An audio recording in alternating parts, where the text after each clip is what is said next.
KOW. Mel. What's up, Mel? Hey, how you doing? Good. Not too much. We are live stream should be starting here in just a little bit. It's Okay. preparing to start, so if you want to. And we're 107.3 and 103 tonight again, right? Yes. Okay, just making sure. Yep.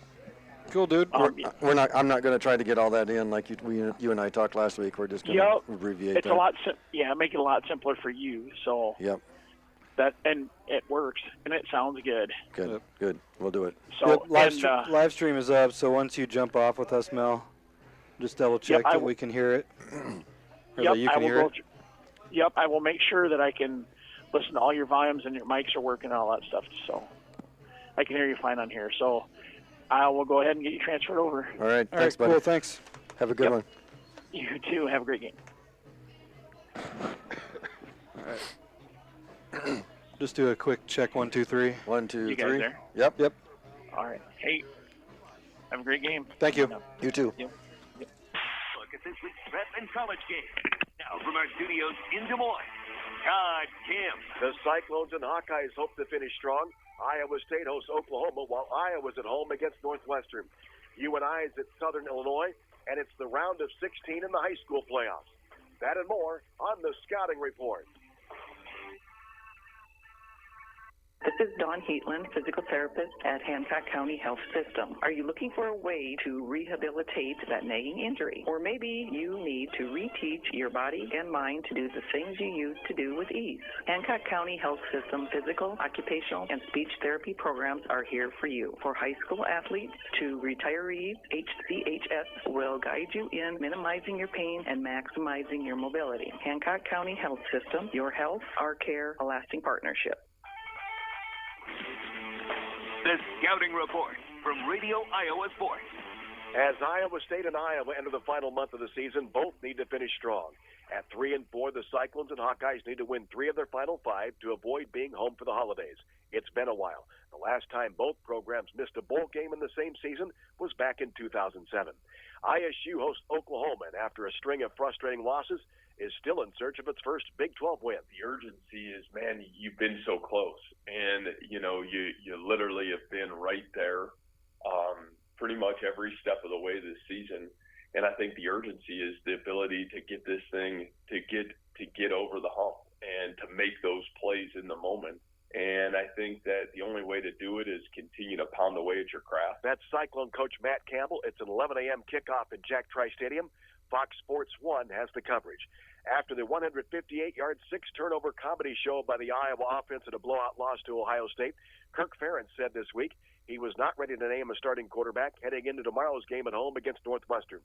That probably means Spencer Petras will get another start for an offense that has gone beyond embarrassing. Also, the Hawkeyes have lost 3 in a row at home to the Wildcats. The goal right now is the same as it was back when we started out. Our goal is to win every game, so right now we got 5 games left. Our guys are aware of that. I cover that every Sunday, big picture. But then, it really gets down to we can't win 5 if we don't win 1.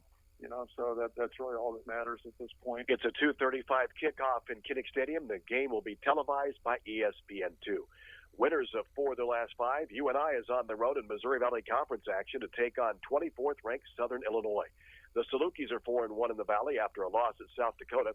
Quarterback Nick Baker has passed for nearly 1,800 yards and 13 touchdowns this season. I respect him because of his quick decision, his ability going down the stretch. You look at him in the heat of a game, in the big moments of games. That's when he really shines, and he's steady, consistent. That's Panther coach Mark Farley. UNI is 3-2 in the Valley. Drake takes an 0-8 record on the road in the Pioneer Football League to play Stetson. Coach Todd Stepsis says while frustrated with the record, the players remain enthused. Really, Sunday through Friday, you never know it. You see them continue to work hard, continue to hammer away, and a change of scenery is always fun. Being on the road, going to a hostile environment is always a good time. And the guys are looking forward to the trip for sure. Just playing this game is a step in the right direction. The last 2 years, Drake against Stetson has been canceled due to COVID protocols. Up next, the high school playoffs continue on the Scouting Report. Okay, gotta be late. Gotta go. Where'd I put... wallet? check. And, phone. Check. Keys. Check. Lunch. Check. Checking for the things you need doesn't take long. But what about checking for your safety? Right now, 1 in every 5 vehicles on the road has an open safety recall. But it only takes seconds to check for open recalls on your car at checktoprotect.org. All you need is your vehicle identification number or license plate number. Your automaker may not have the right information to notify you about recalls by mail, especially if you recently moved or drive an older or used car. Checktoprotect.org is the quick, easy way to find out if your vehicle has an open safety recall and find the closest dealer who can make the repair for free. Laptop. Check. Before you go, take a minute. Visit checktoprotect.org. Check to Protect is a program of the National Safety Council. The Scouting Report from Radio Iowa Sports. It's a busy night of playoff action with the round of 16, and it's the opening night of the postseason in the 3 largest classes. That includes 5A, where 4th-ranked and defending champion Southeast Polk opens at home against Ames. Dar Danielson has a preview. The Rams reloaded and finished the regular season at 8-1, with their only loss coming to Ankeny, the team they beat for the state title in Week 4. They were without their star back Abu Sama in that game. Ames enters the postseason at 6-1 with only 2 victories against teams with a winning record. They're led by senior quarterback Dallas Sauser, who's thrown for more than 3,000 yards and 28 touchdowns. For Radio Iowa Sports, I'm Dar Danielson. Also in the 5A playoffs, top-ranked Pleasant Valley is at home against West Des Moines Valley. It's number 2 Dowling Catholic hosting Davenport West.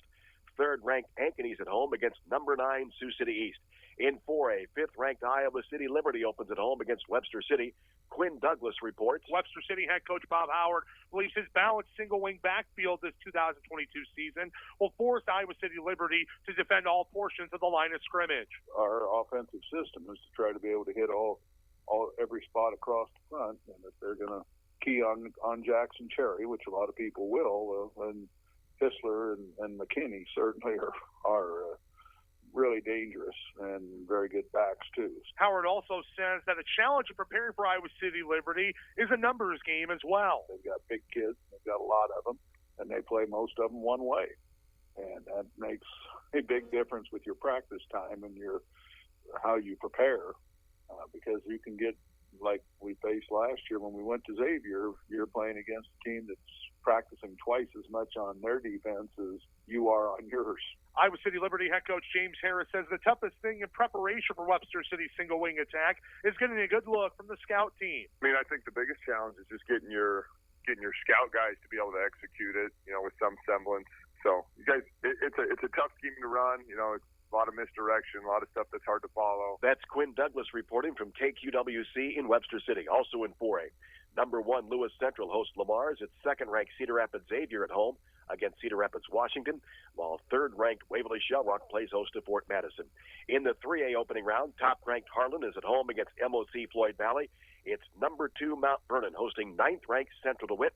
3rd-ranked Independence is at home to take on Benton. This season, Bex is recognizing student athletes that are not just a star in athletics, but a player that shows heart in school, at work, through the community, and in the ag industry.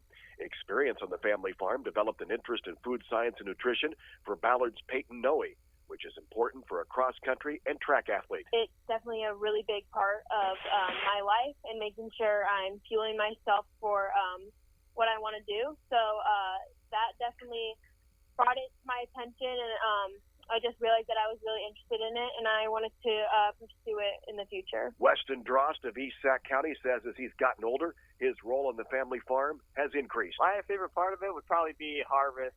It's just a nice time out in the field, sometimes by yourself, combining or either running wagons back and forth. North Butler's Alexis Brinkman says working on the family farm sparked an interest in genetics. I was wanting to figure out how I could help my dad and grandpa find varieties in the crops of different soil types and stuff like that. And I just grew an interest with biology that I took in school and trying to figure out stuff like that. Besides being a 4-sport athlete, Kennedy Axmere from English Valleys also competes in the show ring. So I started showing when I was in kindergarten, and and my mom handed it down to me, and I've had a really great experience with it. I actually started showing pigs in 6th grade, and that's what I've had most of my success with, and it's been a great time. Next, Players with Heart. The rest of tonight's playoff action is next on the Scouting Report. Hi, I'm Mike Mefford, physical therapist with Hancock County Health System's Sports Medicine Department. My colleagues and I are redefining the rules of the game with our extensive sports medicine experience and knowledge and utilization of state-of-the-art equipment and facilities. Let me help you change your game by recognizing your athletic potential. Join me at the IHSAA Wellness Center in Britt or at the Garner Rehabilitation Clinic. Hancock County Health System. Your health, our care, a lasting partnership.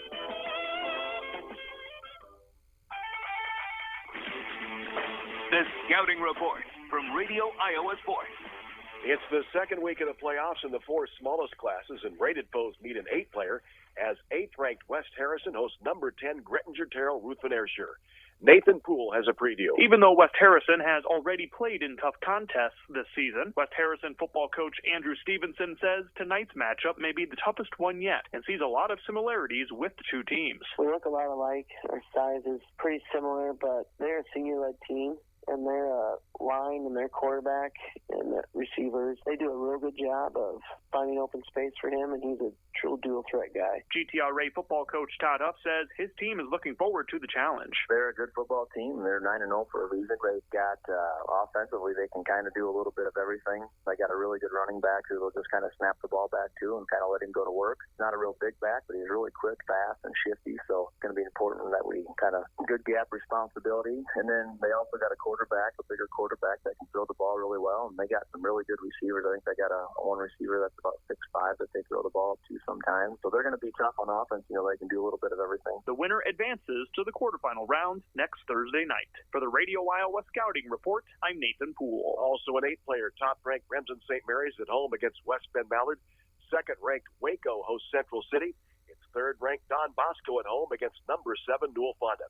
Class A tonight, 6th-ranked North Lynn is at home against Mason City Newman.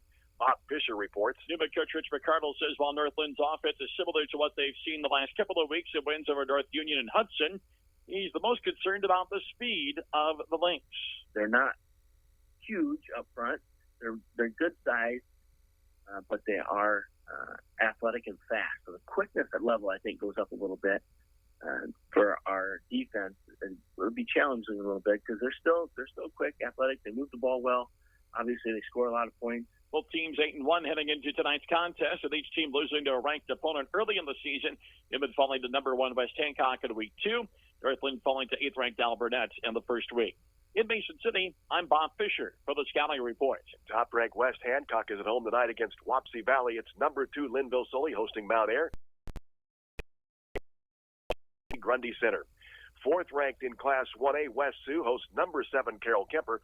Doug Brook has a preview. West Sioux coach Ryan Sweesaw says the Kemper offense starts with quarterback DJ Benami. If he has time and he creates time a lot of times for himself as well, and he's a dangerous threat if he has time to throw it or if he can create some time. And their wide receivers are all they run great routes and they run their routes really hard. So. They're very dynamic in the pass game, but they get off the ball in the run game too, so it's kind of a two-headed monster. Kemper coach Ryan Steinkamp talks about defending a West Sioux offense that's scoring 48 points a game. The line gives them a lot of time. You know, the Wiggins kid's a great quarterback, too. You got lots of weapons out there, so, you know, they get their kids the ball in space and let them go make plays, so we'll definitely have to make sure we're communicating well defensively. West Sioux will be trying to advance to the quarterfinal round of the playoffs for the 8th straight year. For the Radio Iowa Scouting Report, I'm Doug Brew. Also in 1A, top-ranked Van Meter hosts Woodward Granger. It's number 2 Underwood at home against ACGC. Waterloo Columbia, third-ranked West Branch. In Class 2A, there's a rematch of a regular season game as Crestwood visits number 9 Waukon. Crestwood beat the Indians 44-20 back in week 3. I mean, they're a significantly better ball club, and you know, we know that, and I think we're a better ball club too. You know, so we expect it to be, you know, an outstanding ball game, and you know, we're looking forward to, you know, playing football in late October. That's Crestwood coach Justin Denner. Also in 2A, number 1 Williamsburg hosts Mid Prairie of Wellman. It's Clarinda visiting second-ranked Central Lion George Little Rock. And all of tonight's winners are on to next week's quarterfinal round. That's all for the scouting report. For Radio Iowa Sports, I'm Todd Kim. All right, it's now time for West Hancock football on Mix 107.3 and simulcasting on KHAMB 103 and streaming live at KIOW.com. Now let's head to your pregame and live play-by-play with the voices of the West Hancock Eagles, Kevin, Jay Hiscock. Thank you very much, Mel, and good evening, everyone. Welcome to West Hancock Football and the Miller & Sons pregame show, being brought to you tonight here from Sanger Field on the campus of West Hancock High School. I am Kevin Wilson. It's round 2 of the 2022 Class A playoffs, and the Eagles are hosting the Wapsie Valley Warriors tonight. These two teams are meeting for the third time, and all of them have been playoff matchups so far, each one having a victory. The Eagles in 1996 won that game on the way to their state championship, and in 1997, the Warriors were victorious also on the way to a state championship. So perhaps tonight we will see history repeat itself, and one of these teams will be crowned the state champion here in about 2, 3, 4 weeks. So alongside me, as always, is the professor, Jay Hiscock. And Jay, great game tonight. Quality opponent. Yeah, quality opponent, and two of the most storied small school football programs in the state of Iowa. Tons of history, and we'll get to it as we continue through the pregame show. But both teams making a 33rd playoff appearance and a number of titles and state championship appearances and semifinal appearances. A lot of history between these two programs, and two really, really good football squads as far as skill, and very well coached as well. Yes, sir. Worthy of a matchup deeper into the playoffs, really, than but that is neither here nor there, as they are getting ready to play here in just a few minutes. Great night again for football here. The field looks great. West Hancock again at home, so they'll be in their home red jerseys with white helmets, and Wapsie Valley dressed with black pants and white jerseys and trimmed in black also. So we're going to take a quick break. When we come back, we'll get you caught up and we'll get you in the know about the Wapsie Valley Warriors. This is West Hancock Football on the Eagles Sports Network. With 3 convenient locations in Mason City, Belmont, and Britt, Doctors Eric Barnes, Dan Garman, Katie Odland, and Cole Blodgett specialize in general preventative treatment as well as orthodontics, sleep apnea treatment, and all other cosmetic services to not only help you love your smile, but to provide overall health and wellness. The Dental Center of North Iowa, where patients become family.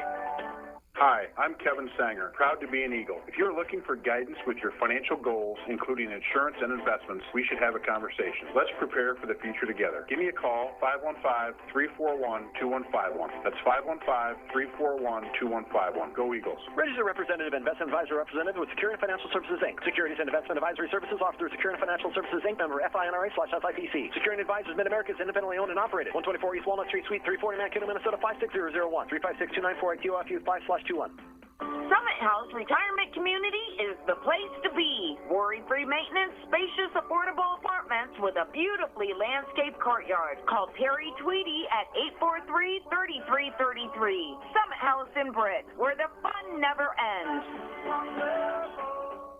Miller & Sons E-Z-GO Golf Cars in Britt. Get the ride you deserve with the E-Z-GO Elite Lithium Series vehicles, powered by zero-maintenance Samsung SDI lithium batteries, backed by the best battery warranty available. Trust our certified team for all your customization, E-Z-GO parts, and service needs. Miller & Sons E-Z-GO Golf Cars, half-mile south of Britt on James Avenue.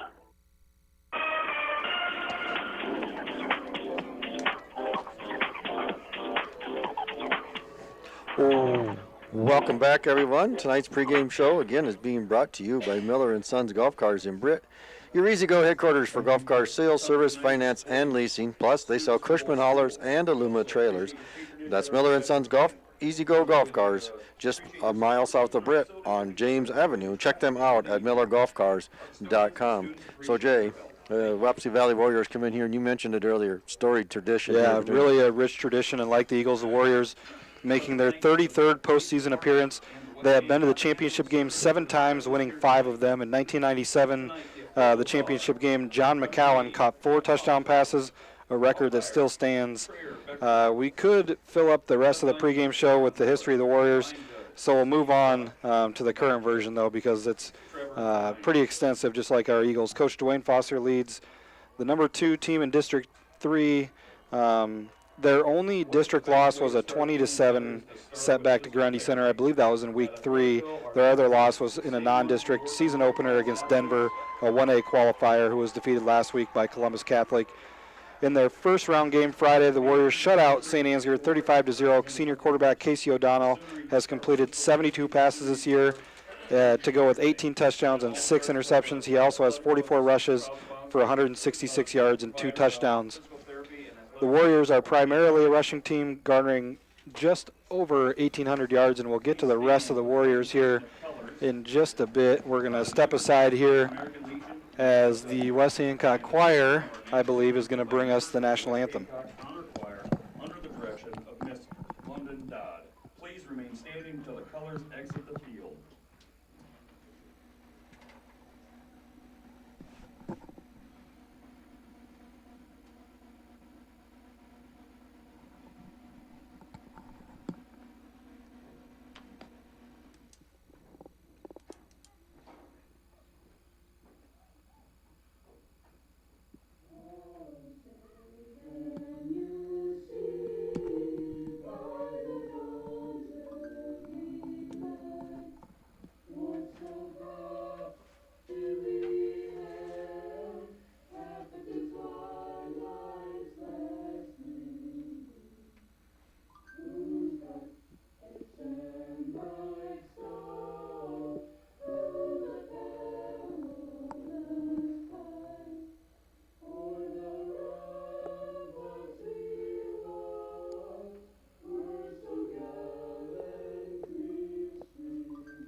All right, Kevin. Great job to the West Hancock Choir members who brought us that national anthem, and I believe Jenna was a member. I think Our you're camera correct. girl Yes, was sir. one of the members of the choir there that brought us that national anthem. Getting back to Wapsie Valley, I believe we left off with them primarily being a rushing team, garnering a total of just over 1,800 yards on the season. The majority on the legs of senior Braden Knight. He has 106 carries for 957 yards and 9 touchdowns. Junior Trayton Sauerbry has 54 carries for 373 yards, along with 9 touchdowns of his own. Senior Hunter Kane has contributed 298 yards on 81 carries and 6 touchdowns. O'Donnell's receiving targets are seniors Dawson Schmidt, Braden Knight, Mason Harder, and Andrew Westfall. Knight is the leader with 305 yards and 6 touchdowns. Mason Harder is in the top of Class A, vacuuming up loose footballs as he has recovered 4 fumbles this season. He's actually in the top 4. As a team, they've forced 22 turnovers this season while giving up just over 200 yards of offense per game. So a pretty salty team. They could do a good job of mixing it pass and run, and we'll get to some of those keys, but I think one of them is going to be trying to make them be one-dimensional on offense. All right, well, there you have it. That's your Wapsie Valley Warrior breakdown. Compliments of the professor. We're going to take a break here. When we come back, we'll talk a little bit about the West Hancock Eagles. This is West Hancock Football on the Eagles Sports Network. Winter is around the corner. Is your car or truck ready? Trolson Auto Parts in Britt is your local Napa Auto Parts store and Napa Auto Care Center. For all your auto parts or vehicle repair needs, contact Dan at Trolson Auto in Britt. Trolson's is also your local authorized dealer for Snowdog snowplows. Stop in or contact Dan at 641-843-3865 for all your automotive needs. Go Eagles! Rock your next party with B&B Sounds and Lights DJ service, a full-service production company for weddings, reunions, or any special event. Give Brad or Brendan a call at 641-251-1761. B&B Sounds and Lights DJ service. Call 641-251-1761. Give your home a new look from Instep Flooring of Kanawha. They sell and install top brands of carpet, ceramic, hardwood, laminate, and luxury vinyl materials for your home or business. Support local and visit Instep Flooring today in Kanawha or call 641-762-3688.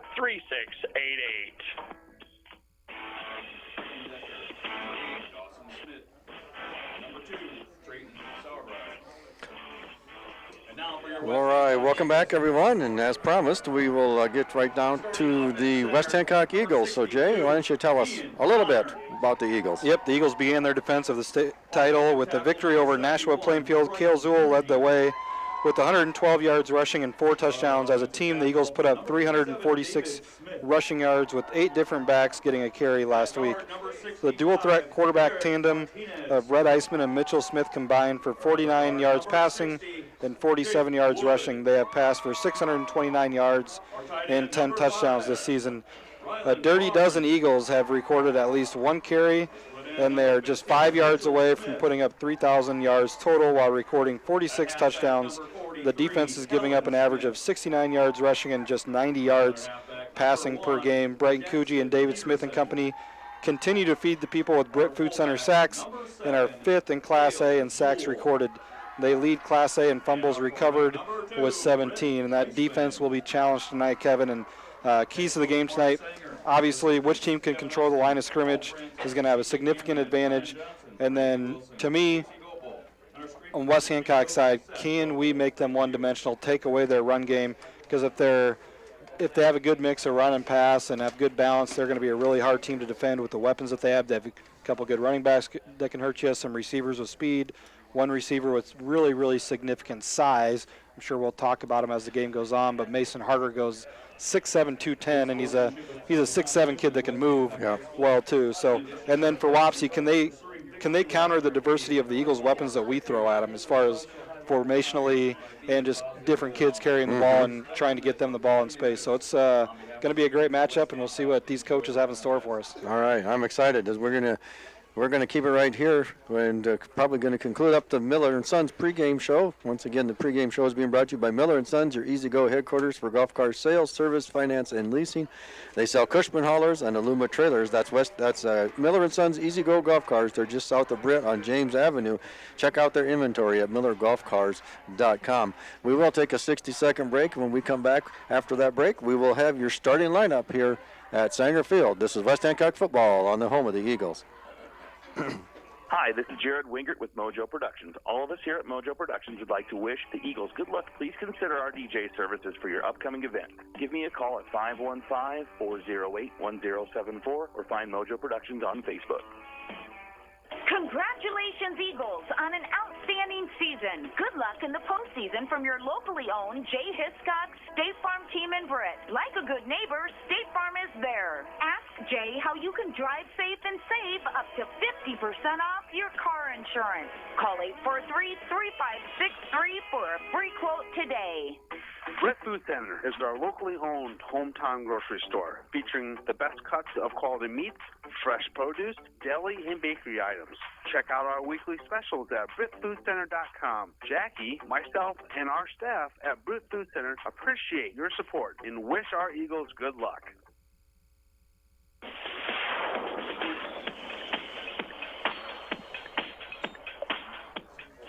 All right, welcome back, and you are just in time for the kickoff as the teams are taking the field, and the officials are going to get this thing started. And Nolan Vasquez set to run up and kick this one off, and he kicks it, and it's going to be taken by, well, I just catch the number here in a minute, at the 20-yard line, up over the 25 to the 30, and the runner is brought down about the 35-yard line, somewhere in that vicinity, and we'll catch that number for Number you. 8 Dawson Schmidt on the return for the Warriors, so Wapsie Valley. Quick go through their offensive lineup. At center was number 61, Tucker Latterberg. He's a junior, 6 foot 190. The guards, number 52, Brady Weepy, a senior, 6 foot 250. We'll catch up with them here in just a second as they come out now with a single receiver each way. And it's going to be Weepy, or 22. That is Braden Knight. 22, Braden Knight, and it was stuffed up in the middle. Coogee and company doing a good job of taking away any running lanes for the Warriors. So the other guard is number 56, Jackson Adair. He's a junior, 6'1", 210. The tackles, number 78, Keegan Brown. He's a senior, 6'1", 210. And number 67, Jacob Shore. He's a junior, 6'3", 185. And they come out in that same position. I formation, single receiver each way. Give it again to Knight. And Knight's going to be stopped right away at the line of scrimmage. Hammered that time, and it was Barnes filling quickly from his linebacker position, and so far so good, Kevin. And one of those keys to the game, we said we want to make them one-dimensional, take away their run game, and the Eagles have them in 3rd and long here on their first defensive possession. And they come out in a gun 2x2, and now it's back to pass, and now he flushes out of the pocket and runs. He's going to get close to the first down. I believe he's going to be short by just a hair. I think depends on the mark, yeah. It's right on the 45-yard line is what he needed. I think they'll give it to him. I think they're going to give it to him. Yep, they're going to say first down. O'Donnell flushed out of the pocket late and takes it himself forward and gets the first down yardage. Picks up 9 on 3rd and long, and really a good decision by O'Donnell there as his receivers were covered up. He was really decisive in pulling it down and getting upfield. Single receiver split out wide left, one to the right, and they give it to the fullback straight ahead. And he's going to get forward for about 2.5, and he'll take it up to, we'll call it the 47-yard line. It'll be 2nd down and 7. Finish going through this lineup real quickly. Number 24 is the tight end, the big guy that Jay talked about, Mason Harder, senior, 6'7", 210. The ends are number 8, Dawson Smith, and number 2, Trayton Sauerbry. And the quarterback, Casey O'Donnell. And O'Donnell kicks the snap, looks out to his right, has a man. It's complete to Smith. And Dawson Smith takes it into West Hancock territory to about the 37-yard line. And they'll have another first down. The 2 running backs for the Warriors, number 32 is Hunter Kane. He's a senior, 6'1", 200 pounds. And number 22, Braden Knight. He's a 6-foot senior, 175-pounder. And they're out of the huddle quickly, single receiver each way. Under center is O'Donnell, gives it to first man through, and that's Knight. And he'll be short gain of about yard and a half. And I'm going to correct myself. That was Kane on the carry. And they'll bring up 2nd down and 8. We've seen early here formationally what Wapsie Valley likes to do. They like to do a lot of I formation when they do send O'Donnell under center. And then you'll see some pistol and regular gun formations when they send them back deep. And straight eye, as Jay said this time, and they have a single receiver each way, straight forward for short gain, is Kane once again. One thing, Kevin, that I was impressed with in watching film this week with O'Donnell is he's really decisive in knowing where he wants to go with the football. He usually has 1 or 2 reads, and if he doesn't have something, then he's getting upfield and picking up yardage with his feet, and we saw that on that big 3rd down conversion early in this one. To the left, one to the right. He fires out here to the left. He's got a man, and he's got it Knight down to the Eagle 15-yard line. Eagle coaches are complaining here. There was a little pick on this side, and the official didn't see it. So the Wapsie Valley Warriors set up in good position. 1st and 10, West Hancock 17-yard line. Gain of 18 there for quarterback O'Donnell to his running back Knight, who will line up at running back in this pistol look, Kevin, and the I formation, but then when they go spread, you'll see him a lot in the slot. And it'll be Knight. He runs off the right side. He's forward for about 2 to the 15. That'll bring up 2nd down. Douglas in on the tackle. Caden Douglas come over and makes the stop for West Hancock, and that'll bring up 2nd and 8.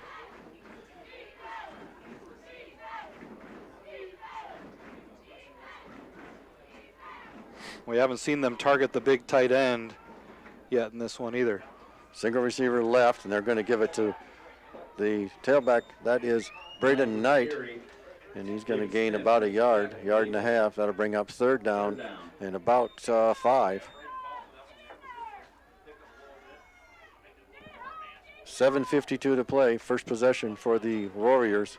West Hancock defense has done a really good job so far against that run game. It's been that quick hitting passing game and those out routes by those slot receivers that have hurt the defense so far and kept the strive alive for Wapsie Valley. O'Donnell in the gun now, 2-by-2, and he's under some pressure. This one fired out there, incomplete.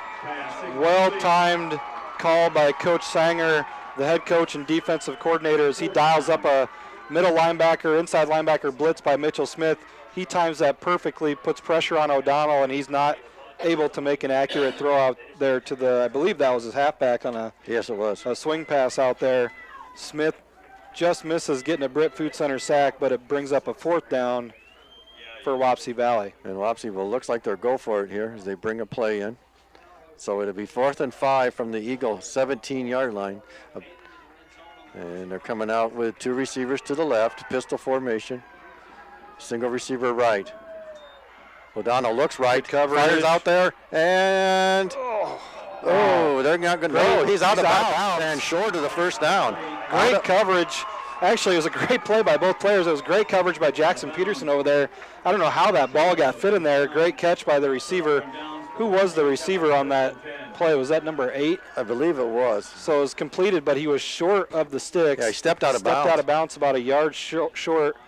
Credit Jackson Peterson with great coverage, and the Eagles turn the Warriors over on downs, and they'll take over from their own 9-yard line. So big turn of events there for West Hancock as they stop the Warriors. 7:24 to play, and West Hancock will start in the gun. Single receiver to the left, 2 to the right, and it's going to be Mitchell Smith off the right side, and he takes the ball up over the 10 to about the 12. Gain of about 3 yards will bring up 2nd and 7. In on the tackle for the Warriors. So the Eagles start out in the gun formation. So the big quarterback, Mitchell Smith, who plays a little bit of everywhere. 2nd down and 7. Eagles will come out 2 receivers left. Mitchell in the backfield. Kane Zool flanked him to the right.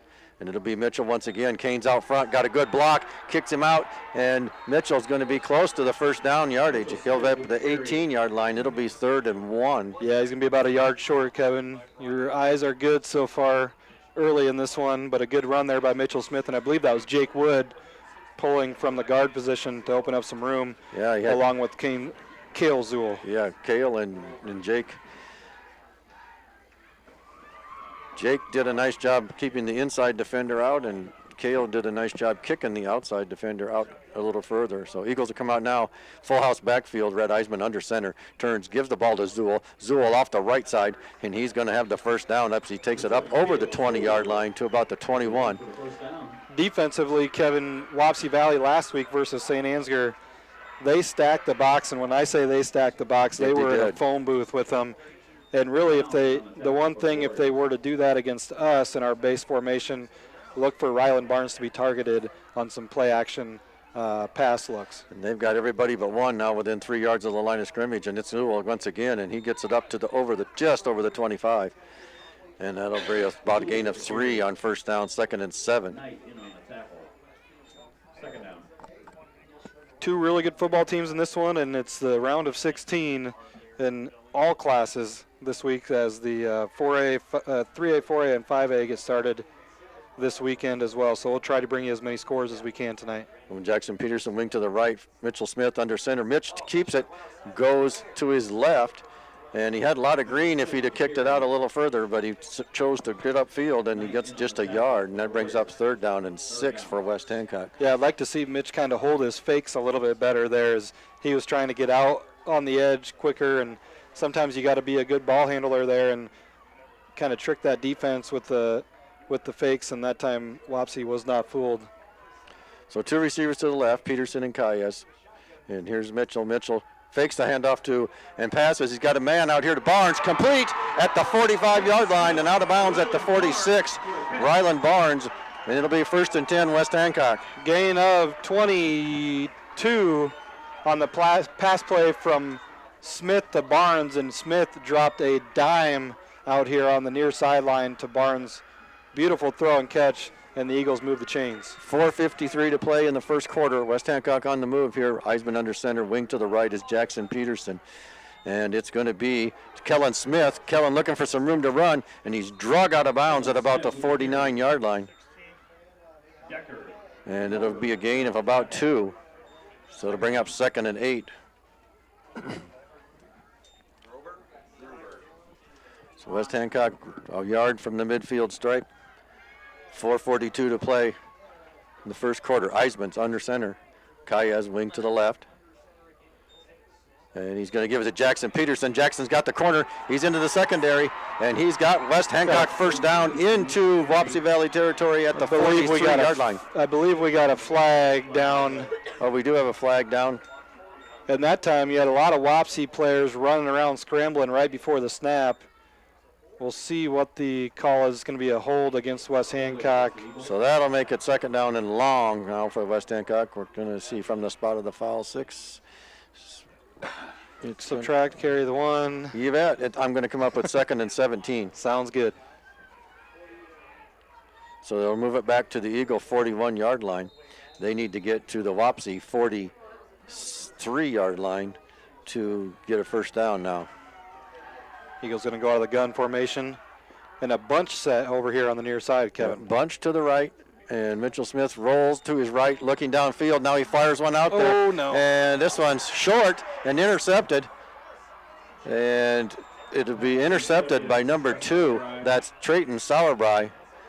And the Eagles will turn it over first. Barnes had a step there, and I probably heard me say, oh, no, there in the background. But you can kind of see that ball just was short from the start, and Sauerbry able to get underneath and pick up the first big turnover of the game. So both offenses, their first drives, are not able to put any points on the scoreboard, and now Wapsie Valley takes over from their own 39-yard line.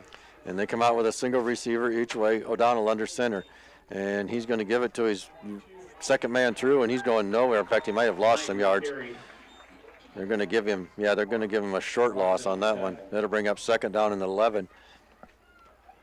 Other games in Class A tonight, Hinton is at HMS, Geelan is at Woodbury Central, Newman is at North Lynn, East Buchanan at Alburnett, Columbus at Grundy Center, Southwest Valley at AHSTW, and Mount Air at Linville-Sully.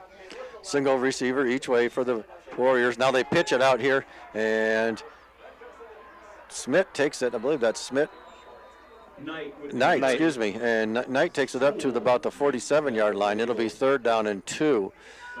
He had lots of green in front of him. That was a good job by O'Donnell on that speed option there to hold the ball, draw that defensive end. That was David Smith on the near side. Suck him in a little bit and then make the late pitch out tonight. And he picked up 8 on 2nd and long to bring up a 3rd and short here for the Warriors. And the Warriors will come out single receiver each way. And I'm not sure. It's going to be close. Real close. Depends on which referee here. Oh, yeah, they'll have it easy now from where the official's putting the ball down. Yep. It'll be a 1st and 10 for the Warriors. They're going to measure it, but I don't see any need. I think it might be close, Kevin. Yeah, You're we'll right see. on the line here. Yeah, I think that, the chain was actually over the line, or behind the line a little bit. I think the football is over by at least half the length of the football. 3:10 to play, and the officials will come out and make the measurement. Other area games tonight, Clear Lake is at Spirit Lake tonight, and Osage is hosting OABCIG. As they be first down by the nose of the football. Warriors will keep the drive alive, 0-0, 3:10 to go here in the second round playoff matchup between two storied programs. So it'll be 1st and 10 from the Warrior 49-yard line. And they'll come out with a single receiver each way. I formation. O'Donnell under center. And he'll give it to Knight, and he's going to be dropped for about a 2-yard loss. Ian Connor, Mitchell Smith meeting him in the backfield and dropping him for about a 2-yard loss.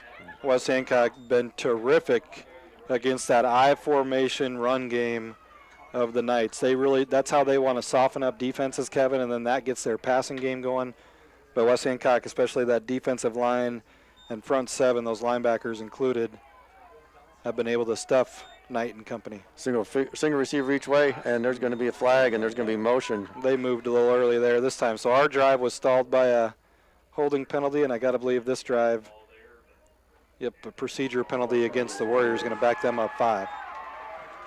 So it'll be second down now, and couple 16. Couple score updates for you. Hinton up early on HMS 7-0. Grundy Center leads Columbus 7-0. Linville Sully leads Mount Ayr 8-0. 2 receivers to the right, 1 to the left. O'Donnell in the pistol. He rolls back and hold. There's a hold there, but nothing. And David Smith hits the quarterback as he's throwing, and this ball is caught and then dropped, and then the receiver just falls on him. They're going to give him the catch. Yeah. They are going to give him that catch? Yeah, it looks like it. Because he made a move and then... So it's going to be third down and about 7 for the Warriors. As the officials, in my opinion, of course, missed a hold there, and David Smith hitting the quarterback as he was throwing. Yeah, the fans wanted to hold there as David was being held and still almost made got the to sack. the quarterback. 2 receivers left, 1 to the right. O'Donnell looks out to his left. Get your He's hands looking. Pick it! And nearly intercepted by Mitchell Smith. And Mitchell knew it too. He knocked it down, but boy, he could have been gone to the house. Oh, baby. That was 6 the other way, and good job by Mitch to read that football and knock it down. Going to bring up 4th and 6, Kevin. Holy smokes. These two teams trading blows here in the early going. High anxiety in the air. What a game. You feel like. What a game already. Teams are starting to settle in. But, man, a lot of good football players on the field tonight. We're not even out of the first quarter. And this one, punt, beautiful punt, going to go over Mitchell's head, and it's going to pin West Hancock back in about their own 2-yard line, maybe even the 1. We'll see where they. Yeah, great. It's inside the 3. I know that. Great punt by Harder there as that ball hits at about the 7-yard line, checks up, and then rolls dead at the 2-yard line. Yep. So 98 yards to go with $1:26 to play in the first quarter. And West Hancock pinned deep in their own territory. IHSAA has opened up their scoring account against Southwest Valley. They lead that one 7-0. MFL Marmac leads Dyke New Hartford 14-0. West Branch and Columbus Catholic tied at 7. I think I got a sneaking suspicion that might be a good football game, Kevin, in Class 1A. And it's a full house backfield for West Hancock, and it's going to be Smith just keeping it going forward, getting a couple, 2-3 yards up to about the 5-yard line. Give them some room to work there. It'll be 2nd and 8.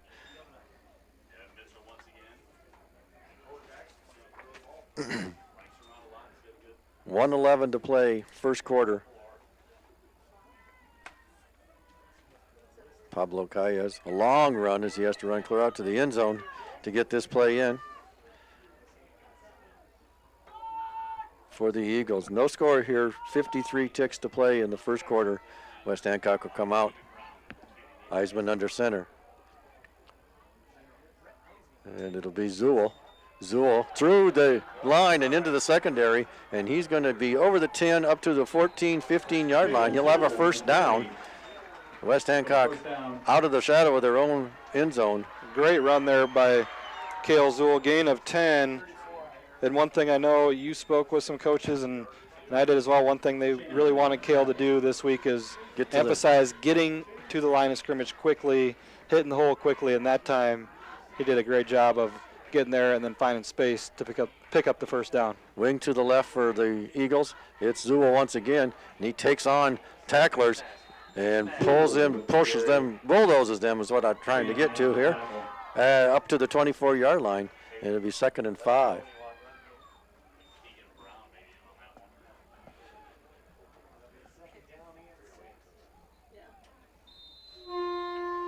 And that'll be the end of the first quarter. No score here. West Hancock and Wapsie Valley battling in a Class A second-round playoff game on the Eagle Sports Network.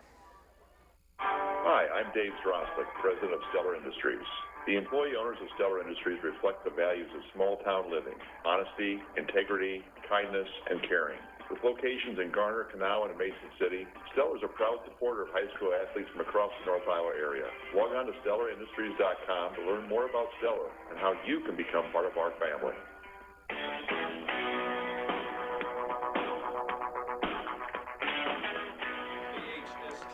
All right, welcome back here, Sanger Field. We are at the start of quarter number 2. No score, Wapsie Valley and West Hancock doing battle. Class A second round playoff game here.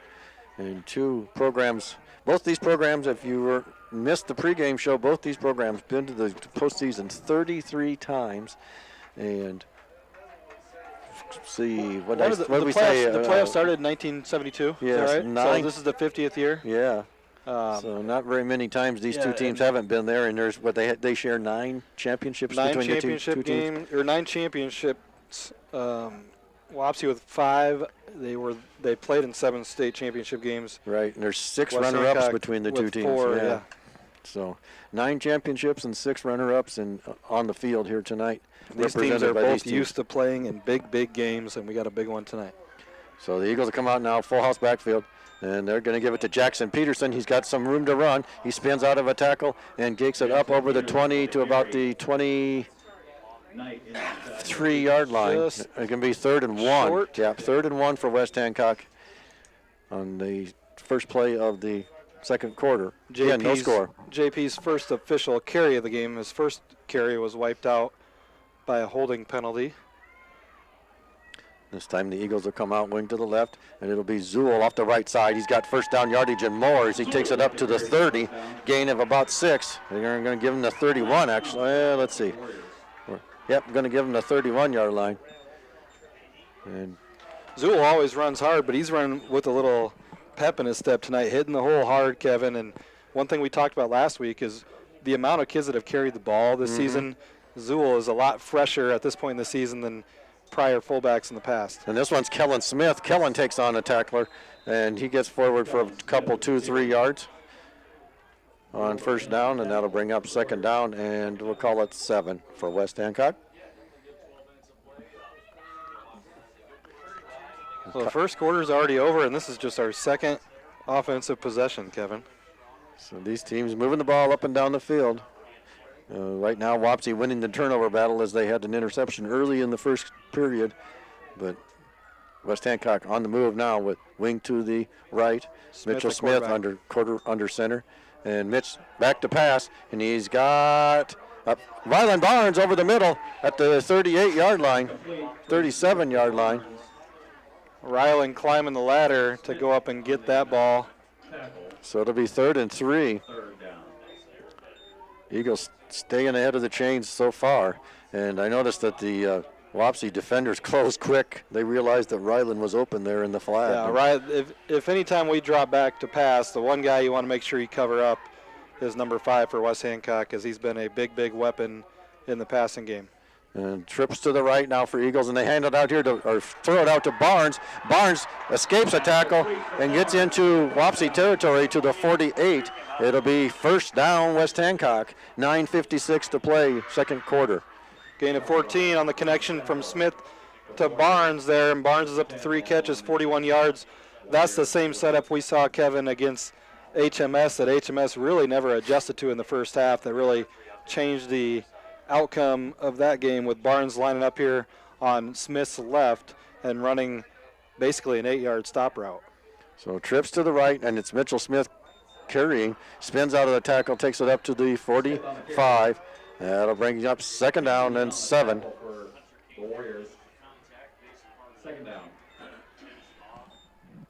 One thing I always look for, Kevin, against how teams play us defensively is when we do split out Barnes, how do they, do they shade another, do they bring another linebacker over there to help out with them, or a safety over the top, and then how far of a cushion do they give us?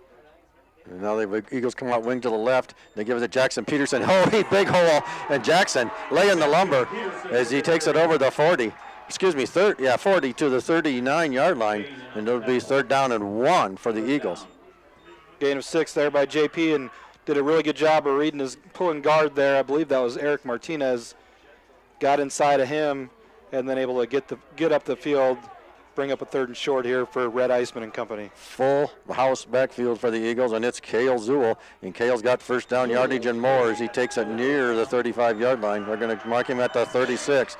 Eagles on the move, 8:37 to play, second quarter. 6 carries, 31 yards for the junior fullback, Cale Zool, and love to see that he's always falling forward, Kevin, especially on those 3rd and shorts when you know it's about a 90% chance when we line up in that full house backfield that the fullback's going to get it. So good job by Cale on that offensive line. Wing to the right now, and it's a counter. And Matt, as we handed it off, nearly was going to hand it off to JP, and JP, or the defender, was nearly there to take the handoff. That'll be a loss of 4. I would say we are fortunate that we held onto the football there on that exchange, on that long counter play. There's a lot developing there at the line of scrimmage, and the Warriors did a good job of blowing that up at the line of scrimmage and almost coming up with a big turnover. So the Eagles will come out, 2 receivers left. Pistol formation for Mitchell Smith. Zool in the backfield. And back to pass is Smith, and he's got a man. It's Barnes wide open. He's got first down yardage. And he's down to the 22-yard line. 18-yard gain. 18-yard gain on the quarterback read play action look as he gave a play action fake to Cale Zool lined up to his left, and then Barnes sneaks out the other side and picks up 18, moves the chains for West Hancock. They are now at the Warrior 22-yard line. So 1st and 10 for the Eagles. 7:25 to play before halftime. They come out with a bunch formation to the left. Mitchell in the backfield, gun formation. Now he takes it, pulls it down, runs. He's got some green ahead of him. He's got to make the corner. He's up over the 20 and going to be dropped about the 16-yard line. So a gain of about 6 the way it looks from here, if my math is any good. You are correct. And it'll be 2nd down and 4. Let's call you the accountant. Hey, I know a little about that. Wapsie trying to get some fresh bodies in the field, or on the field, and it's going to be Jackson Peterson on the counter play. Big block. And Jackson get a nice block for Eric Martinez. He goes forward, and he's going to be real close to the stick here. Big block by Martinez, but let's credit Hunter Kane, who filled nicely defensively to drop Peterson just short of the line to gain. 3rd and 1. And we're going to see a full house backfield once again for the Eagles. Eisman under center. And it's going to be Cale Zool. First down yardage and more as he takes it down near the, we got a horrible spot on that. He's going to be marked down at the 9-yard line. 1st and goal, West Hancock. But Kevin, 3rd and short. Teams know what we're going to do primarily on 3rd and short when we line up in that formation. Always good to see that we're getting that initial push at the line of scrimmage, and that time it was Eric Martinez and company getting that push. 2 receivers left for Mitchell Smith. Mitchell going to pull it down, find a hole, and run straight forward. He's inside the 5 to the 4. It'll be 2nd and goal from the 4. Yeager in on the tackle for the Warriors. And Yeager making the tackle for Wapsie Valley, saving the touchdown. Mitchell didn't have much of a hole, but he squeezed through it. If you're watching the live stream here, the first big victim of this game is Brighton Coogie's jersey, as it is hanging off of him. He's lined up at left tackle there, and kind of looks like a basketball uniform. It'll be Jackson Peterson, and Jackson met by a defender at the 3 and stood up, and that'll go nowhere, so it'll be 3rd and goal from the 3. That was Schmidt coming up from his defensive secondary position, and he's made a couple big tackles in the open field, Kevin. He was the one that dropped Barnes on the big pass play before it turned into a touchdown, and that time he makes a nice tackle on JP. The Eagles will come out now. 2 receivers left, and it's going to be Mitchell Smith. He's got a big hole. He's in for the touchdown. Mitchell Smith from 3 yards out with 4:46 to play before halftime. So the Eagle offensive line dominates that offensive possession and opens up the scoring account for West Hancock. Some timely passes from Smith to Barnes, but really that offensive line on a lot of the 3rd and short situations were the key to that drive. So 2 receivers right for Mitchell. He's in the gun, flanked to the right by Zool. He's going to roll out to his right. He's got lots of room, and he's in for the 2-point conversion. Mitchell Smith converts, and West Hancock leads 8-0. 4:46 to play before halftime. This is West Hancock football on the Eagle Sports Network. The Flower Cart and Brent, we are committed to beautifying the lives of children and supporting their education. Please remember the Flower Cart when your son or daughter needs flowers or gifts for their special event. The Flower Cart, across from the elementary school in Brent. Go Eagles! Garner Dental Group. Dental hygiene begins with routine brushing, flossing, and visiting your dental office regularly. Our office is taking new patients and begins every first visit with a full comprehensive exam and current x-rays. Many insurance plans will cover this visit in full. Contact us at 641-923-3771 or at garnerdental.com. Balcom and Grain Equipment has been in the grain handling business in Britt for over 55 years. Call Paul at 843-3734 today for more information on grain bins and Shivers drying equipment. Balcom and Grain Equipment in Britt, the grain drying specialist.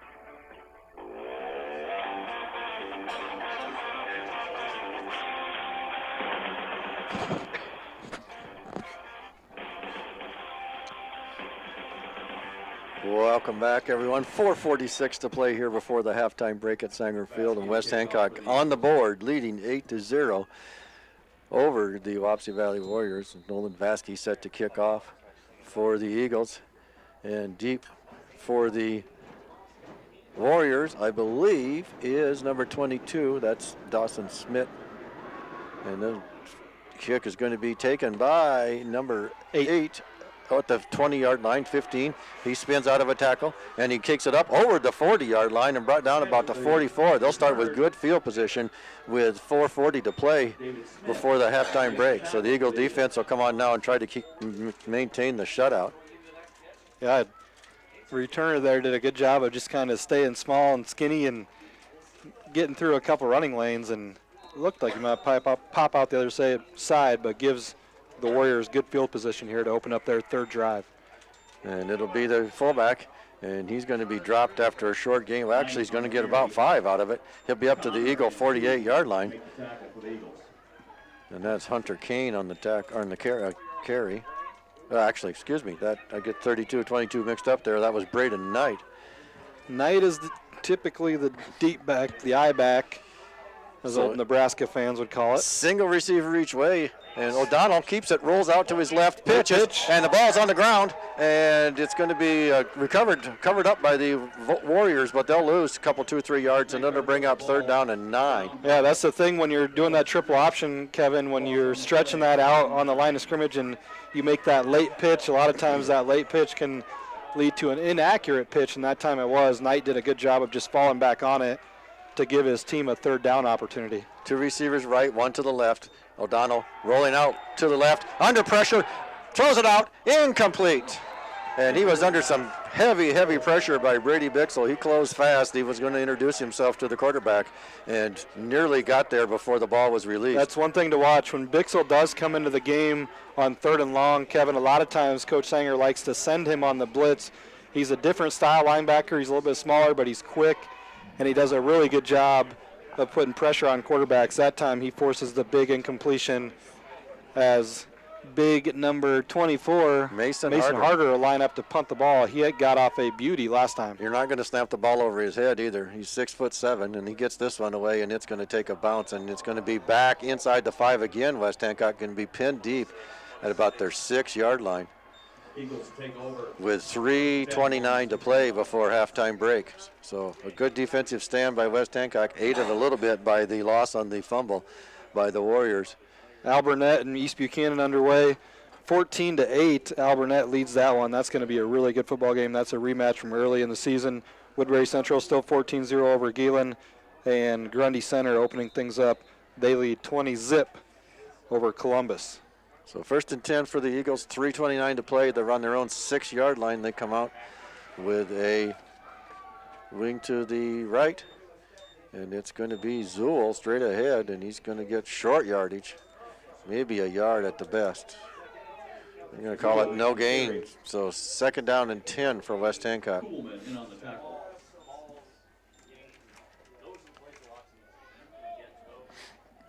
So 3:10 and counting before the halftime break. Once again, West Hancock leading 8-0. Hard-fought game here in the first half at Sanger Field. And the Eagles will come out, wing to the left with Pablo Calles. Eisman under center, turns, and he's going to give it to Jackson Peterson. Jackson trying to get around the corner, and he's going to get very short gain again. And that'll be a gain of about a yard, and it'll bring up 3rd and 9 for West Hancock. You can tell these guys are hitting hard out there, Jay. We're going to have a timeout, I believe, by Wapsie Valley. So we'll take the timeout with them. West Hancock leads this one with 2:38 to play, 8-0 over the Warriors.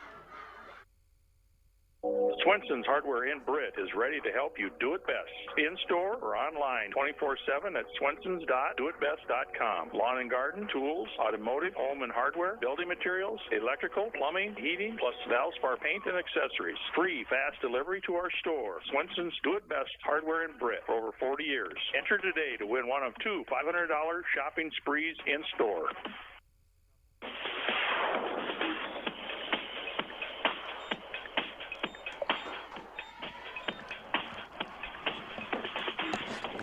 All right, welcome back. 2:38 to play here. Timeout by the Warriors. They tried to preserve some time, hoping to hold the Eagles to short yardage here on 3rd down and make them punt from deep in their own territory. And the Eagles, out of the timeout, will come out to try to get themselves a 1st down and kill the rest of the time here in the first period, or second period. Yeah, 3rd and long, but you're backed up in the shadow of your own end zone. You got to believe Smith is going to be the one making a decision on this play, but do you dare drop him back to pass, or do you just let him try to pick it up with his feet? They go that bunch formation to Smith's right. And he's flanked to the right by Zool, and it's going to be a counter play. Oh, no. Oh. It was, I missed that completely. I went for the fake, and it was thrown out there for Kellen Smith, just almost. Yeah, they faked the counter. They faked the counter play to Jackson Peterson that we've seen the last couple weeks for the first time, but then the pass sails over Kellen Smith's head. They try to sneak him past the secondary, and the Eagles will line up for their first punt of the game as Zach Bukema comes into the game. He'll be the long snapper, and Ryland Barnes in his own end zone will try to get off a good punt.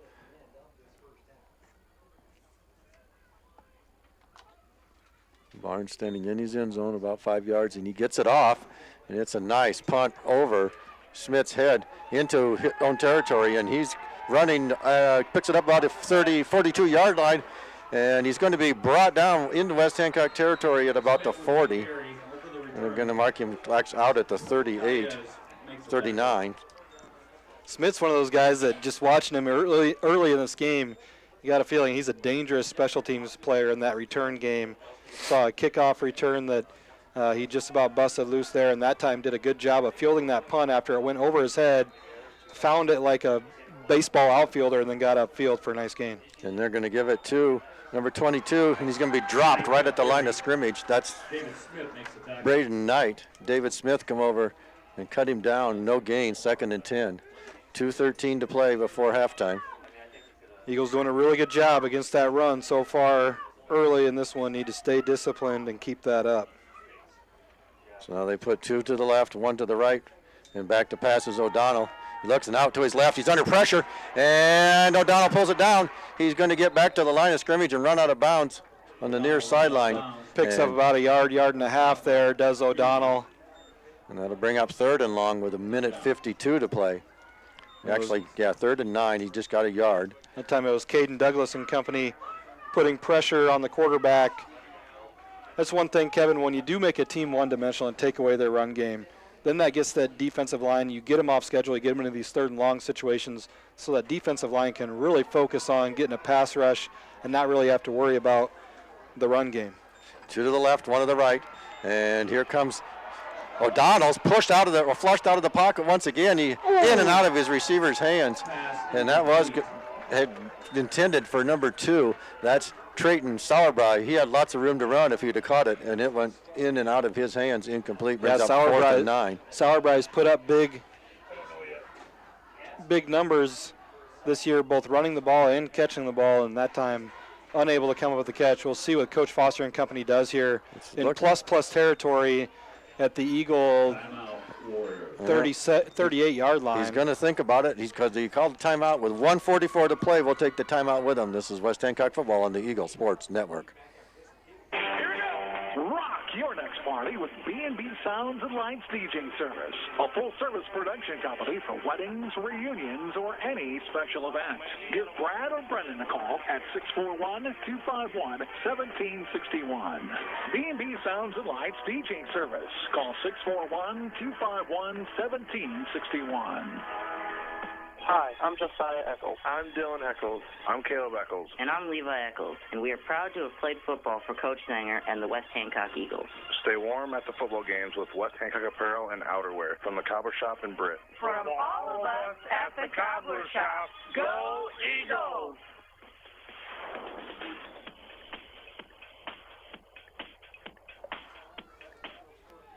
All right, welcome back. Here's Sanger Field. 1:44 to play. West Hancock leads 8-0. Out of the timeout, their second of the half, the Warriors look like they're going to go for it here. As O'Donnell's in the pistol formation, single receiver left, two to the right. Big play. They need 9 yards. O'Donnell drops straight back. He's under pressure. Sacked! Bull sacked at the 49-yard line. Brighton Coogee got a new jersey from Maurice Ludicky and picks up a sack. It is Bill Frito. Bill Frito, you're a big winner on that sack, and so are the Eagles for that matter. Big. There's been no bigger Britt Food Center sack this year than that one. Congratulations, Bill Frito. Great job, Brighton Coogee. We talked about the first victim of the game being his jersey on that one of the last offensive drives for West Hancock. I see that he's got still number 71 on there, but I believe it's Reese Lutke's jersey that he is wearing. Coogee comes up with a huge sack on 4th and long. So 2x2 are the Eagles. Mitchell Smith in the pistol formation, flanked to the right by Zool. He rolls back, looks, and he fires one out there. He's got a man, and it's incomplete, intended for Kellen Smith. And Kellen's looking for a flag, not going to get one. Yeah, that was kind of a bang. Both players the ball kind of arrived at the same time that Smith and the defender arrived, and Smith, I think if he gets that ball off a little bit earlier Mitchell Smith, if he gets that ball off a little bit earlier there, Kellen did have a step on the defender. Just 92 seconds to go here before the half. West Hancock does have all 3 timeouts in this one, and they lead 8-0. Talk about ending halves and starting halves, Kevin, and stealing possessions. Great opportunity here. Trips to the right for the Eagles. Single man, that's Barnes to the left. Smith pulls it down, the ball's out, and Wapsie has it. They turned the Eagles over for the second time tonight. With 1:28 to go, Mitchell pulled it down, was going to run. He had lots of room to run, and just got the ball hooked as he was going past the defender. Huge play. 47-yard line with 1:28 to go. And I believe it was those defensive linemen just got a hand on the football as Mitchell was running by. There was a running lane there for him, but credit the defense getting a piece of him. O'Donnell pitches it in over to number 2. That is Sauerbry, and he's going to have a gain of about 5. That'll keep the clock running, though, as he doesn't get out of bounds. 1:16. They have just 1 timeout, and they're up to the line of scrimmage quickly with 2 receivers each way. O'Donnell, straight drop back.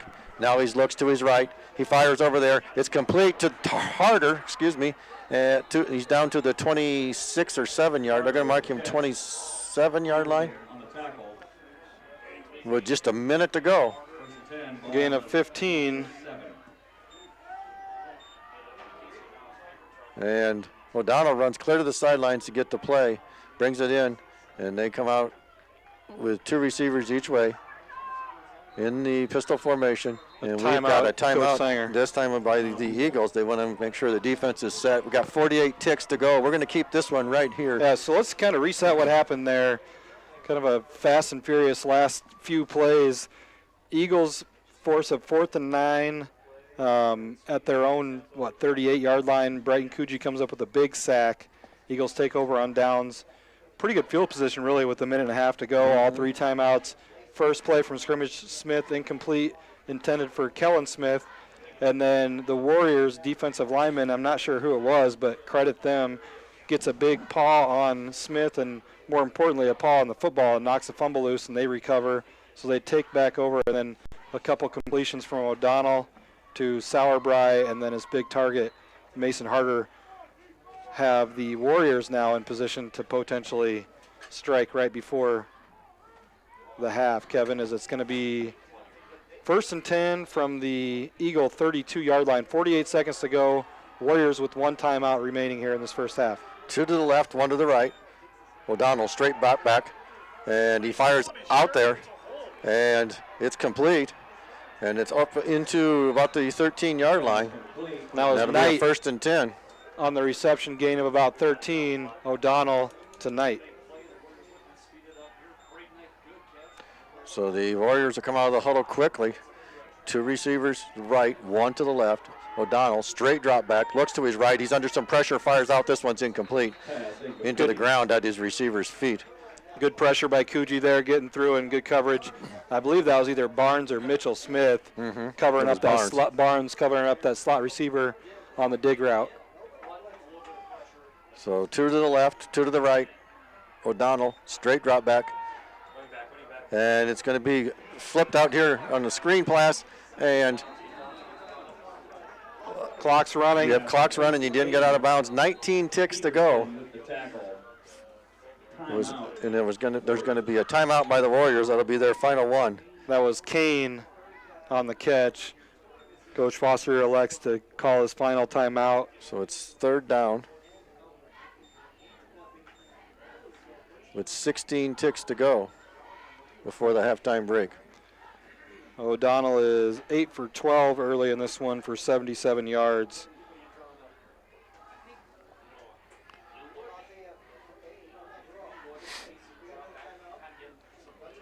So probably calling 2 plays out of the huddle. Yeah, I would think so. You want to run something to the sideline, but one thing to watch, Kevin, is where Harder lines up at, because he's a big target.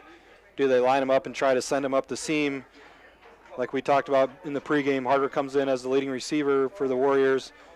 Do you try to throw it up to him with the 6'7" target? I was impressed with him on film, Kevin. A lot of times you see those bigger kids when they're 16, 17, 18 years old, and they don't always have their feet under them right away.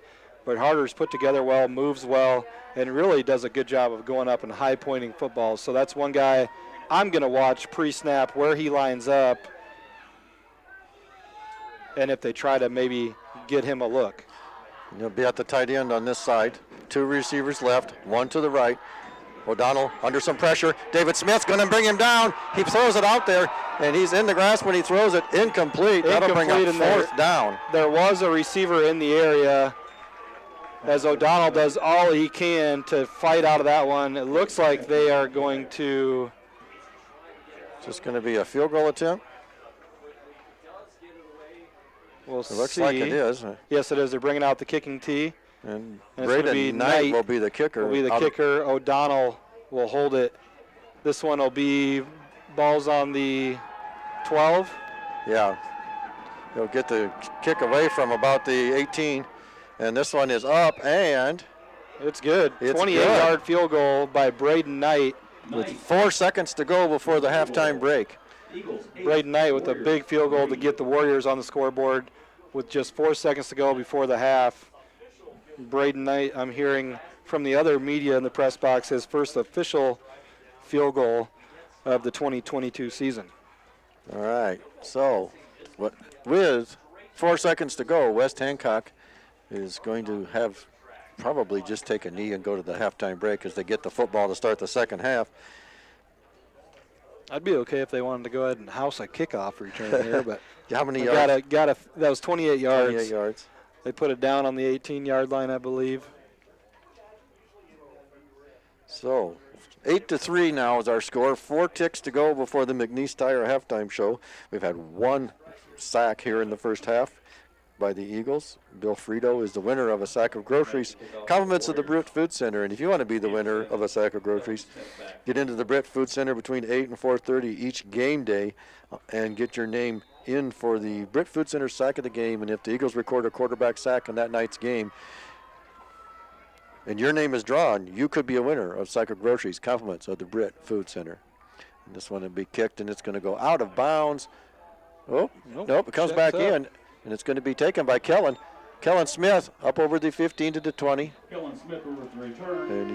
And that will do it for the first half. So at the halftime break, it's West Hancock 8, Wapsie Valley 3. This is West Hancock football on the home of the Eagles. The Brick Bar and Grill is having the first annual Night of the Dead Halloween party Saturday, October 29th at Main Avenue. Come dressed in a costume for a chance to win cash prizes and gift certificates. Plus enjoy live music from Mike and Charity. See our Facebook page for other upcoming comedy and live music events. Don't miss the action at the Brick Bar and Grill, downtown Britt. Go Eagles, defending state champs. Count on First State Bank of Britt and Woden to put your community first. We partner with your clubs, we cheer with you at the games, we make decisions right at home to help keep you financially strong. And with advanced online and mobile options, banking has never been easier. Good luck, Eagles, from First State Bank of Britt and Woden, member FDIC, equal housing lender. Ewing Funeral Home and Monument Company has been serving the families of North Iowa for decades. We're available 24 hours a day, 7 days a week to help in any way we can. Please feel free to call us at one of our funeral homes or visit our website at ewingfh.com. Ewing Funeral Home and Monument Company at Britt, Kanawha, Clarion, Belmont, and Dowd.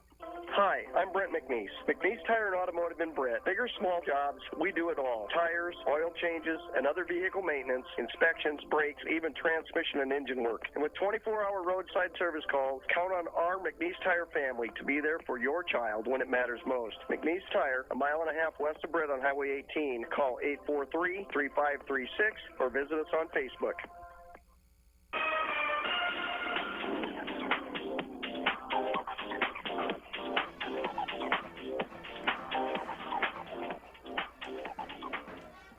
All right, welcome back, everyone, here to the McNeese Tire Halftime Show. Once again, the Halftime Show is being brought to you by McNeese Tire and Automotive in Britt. For all your vehicle, semi-truck, and ag tire needs, parts and service, see McNeese Tire and Automotive, 1.5 miles west of Britt on Highway 18. Contact McNeese Tire at 843-3536. Give them or check them out online, at McNeeseTire.com. Halftime score here, West Hancock 8 and the Wapsie Valley Warriors 3.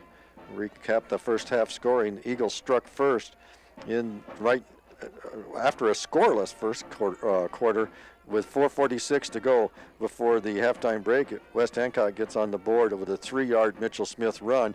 Mitchell Smith converted the 2-point conversion also and put West Hancock up 8-0. And then after a big defensive stop by West Hancock on a sack on 4th and 9, the Eagles take over, but on the ensuing possession, turn it over to the Warriors. Warriors able to get downfield just far enough to put a field goal on the board with 4 seconds to go. It was Braden Knight from 28 yards out. He hits it, and that brings us to our halftime score of 8-3, favor of West Hancock. So we'll get you caught up on some scores around the area here. You want to get those now or after the break? Or whatever you want to do. After that first half, I could use a break. So why don't we do that? Let's take a quick couple-minute break. Yeah, we'll take a quick break, catch our breath here, and then we'll get you caught up on stats and scores when we come back. This is West Hancock football on the Eagle Sports Network. Sense Seed and Services in Britt, your local Pioneer team. Pioneer brand soybean varieties are raising the bar on yields and pushing those yields even higher with local knowledge, services, and support. So make the most of every acre with Pioneer brand soybeans and premium seed treatments like Elevo. Sense Seed and Services in Britt and Pioneer, with you from the word go. Score the best Wi-Fi experience with fast fiber from ComOne. Get up to 1 gigabyte plus local support 24/7 so you can keep streaming your Eagles and Cardinals too. ComOne, the local one, serving Hancock, Wright, and Humboldt County neighborhoods with the most reliable internet, telephone, and digital HD TV. Click ComOneNet.net today. Miller & Sons E-Z-GO Golf Cars in Britt. Get the ride you deserve with the E-Z-GO Elite Lithium Series vehicles. Powered by zero-maintenance Samsung SDI lithium batteries backed by the best battery warranty available. Trust our certified team for all your customization, E-Z-GO parts, and service needs. Miller & Sons E-Z-GO Golf Cars, half-mile south of Britt on James Avenue. K.C. Nielsen Limited, your local John Deere implement in Kanawha, Buffalo Center, Titonka, and Algona. They carry a large selection of new and pre-owned inventory for your farming operation. When it comes to inspecting your John Deere equipment and providing you precision ag support, K.C. Nielsen has the total package to get the job done right. Visit KCNielsen.com and follow them on YouTube. Hancock County Health System physical, occupational, and speech therapy programs are here for you. For high school athletes to retirees, HCHS will guide you in minimizing your pain and maximizing your mobility. Hancock County Health System, your health, our care, a lasting partnership.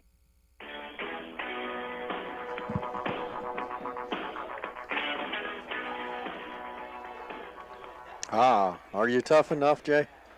I hope so.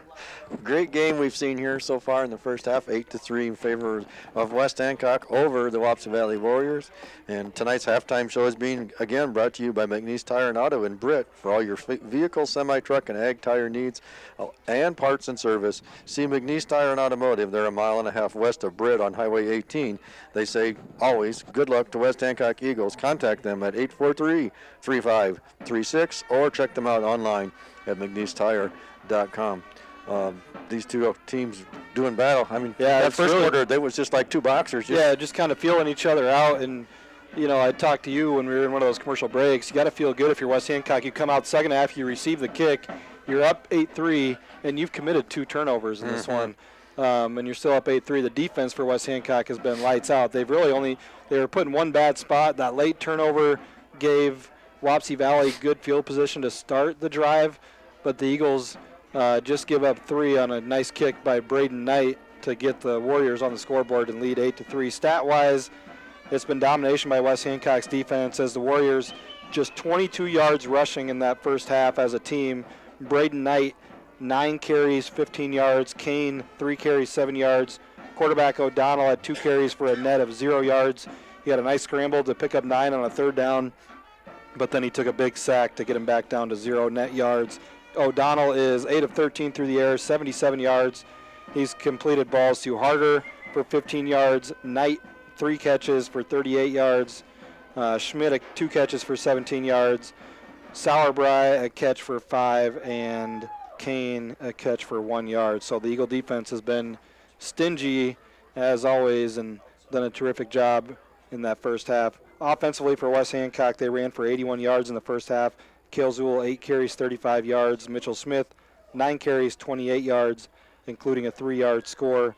Jackson Peterson, 6 carries, 14 yards. Kellen Smith, a couple carries for 4 yards. And Mitchell Smith is 4 of 7 through the air, 1 interception. All 4 of those completions going to Ryland Barnes. Ryland's got 4 catches for 59 yards in that first half. So really a defensive struggle in the first half. Both teams, I know when we have access, you know, with all the live streams out here now, you can watch just about any team, and we're high school football junkies enough where we're at home watching Wapsie Valley and seeing what they're like. And, you know, we talked about it on the podcast. This is a non-typical second-round game. This is a very, very good football team. I won't say who they are, but I would put Wapsie Valley in probably the top 4 of who I believe are the top 4 teams in Class A in the state. So 2 of them are playing on the field tonight. Wapsie is that good of a football team. You know, they just came in with a 7-2 record. Unfortunately for them, they had to play Grundy Center early in the year. You know, who knows how that game goes if they were to play late in the year. And then they played Denver week 1. So, you know, they're a battle-tested, quality football team. And one thing, Kevin, that I noticed right away looking at the stats is all of the major contributors are seniors. So I don't care how talented you are, there's an extra gear and an extra motivation when you're playing playoff football your senior year, because you know it's win or go home. So it's a tough team to beat, and it's been a terrific football game thus far, early in this one. As far as other Class A scores, let's go through them pod by pod. In Pod 1, Hinton leads HMS 13-8. HMS beat Hinton like 50-something to 20 in week 6 or week 7, but Hinton with an early lead in that one. Woodbury Central all over Lamar's Galen, 35-0 in the first half. North Lynn leads Newman 21-7. The winner of this game tonight between Wapsie Valley and West Hancock will play the winner of Newman and North Lynn. North Lynn leading that one 21-7. The game of the night, in my opinion, other than here at Bob Sanger Field, East Buchanan is at Alburnett. East Buchanan leads that game 22-14.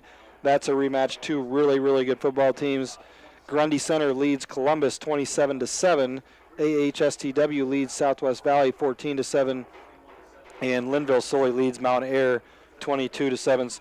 A lot of other games in the area. We're not going to be able to get you all of them. Make sure you stay tuned for the Radio Iowa Scoreboard Show at 10 o'clock. But we'll get some other games.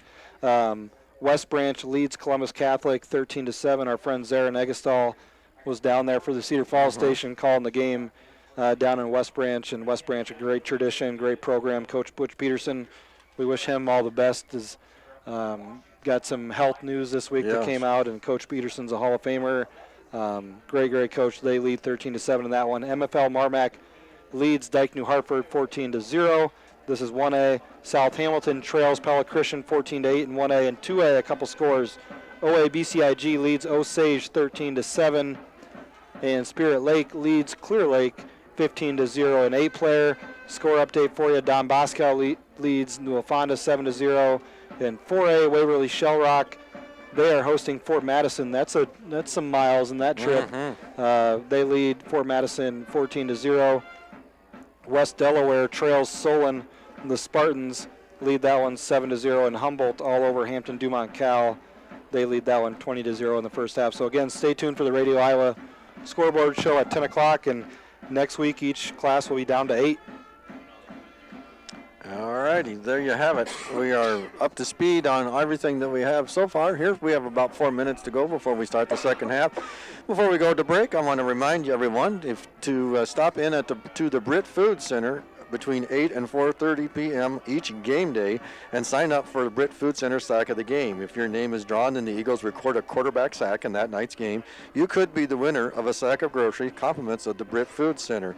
The Britt Food Center is locally owned and a proud supporter of all things West Hancock, and Bill Frito did just that, got himself in there, and when the Eagles recorded the sack in this first half, he was the winner of sack of groceries, compliments of the Eagle defense and the Britt Food Center.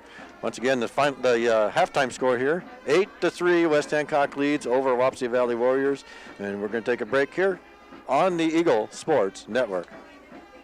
All of us at Gift So Sweet Print Shop in Britt want to congratulate the West Hancock Eagles on a sweet season and wish you good luck in the playoffs. We are proud to be from a great community with such great team spirit. From all of us at Gift So Sweet Print Shop in Britt, go Big Red! Rock your next party with B&B Sounds and Lights DJ Service, a full-service production company for weddings, reunions, or any special event. Give Brad or Brendan a call at 641-251-1761. B&B Sounds and Lights DJ Service. Call 641-251-1761.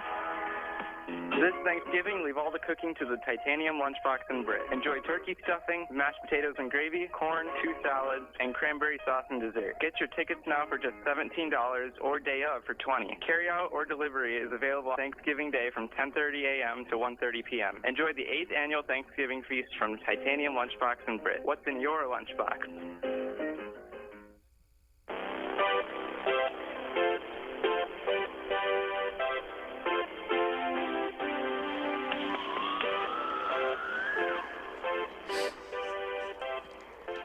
All right, welcome back to the McNeese Tire Halftime Show. We're going to be wrapping it up here real soon, but until we do, our halftime show is being sponsored by the McNeese Tire and Automotive Company in Britt.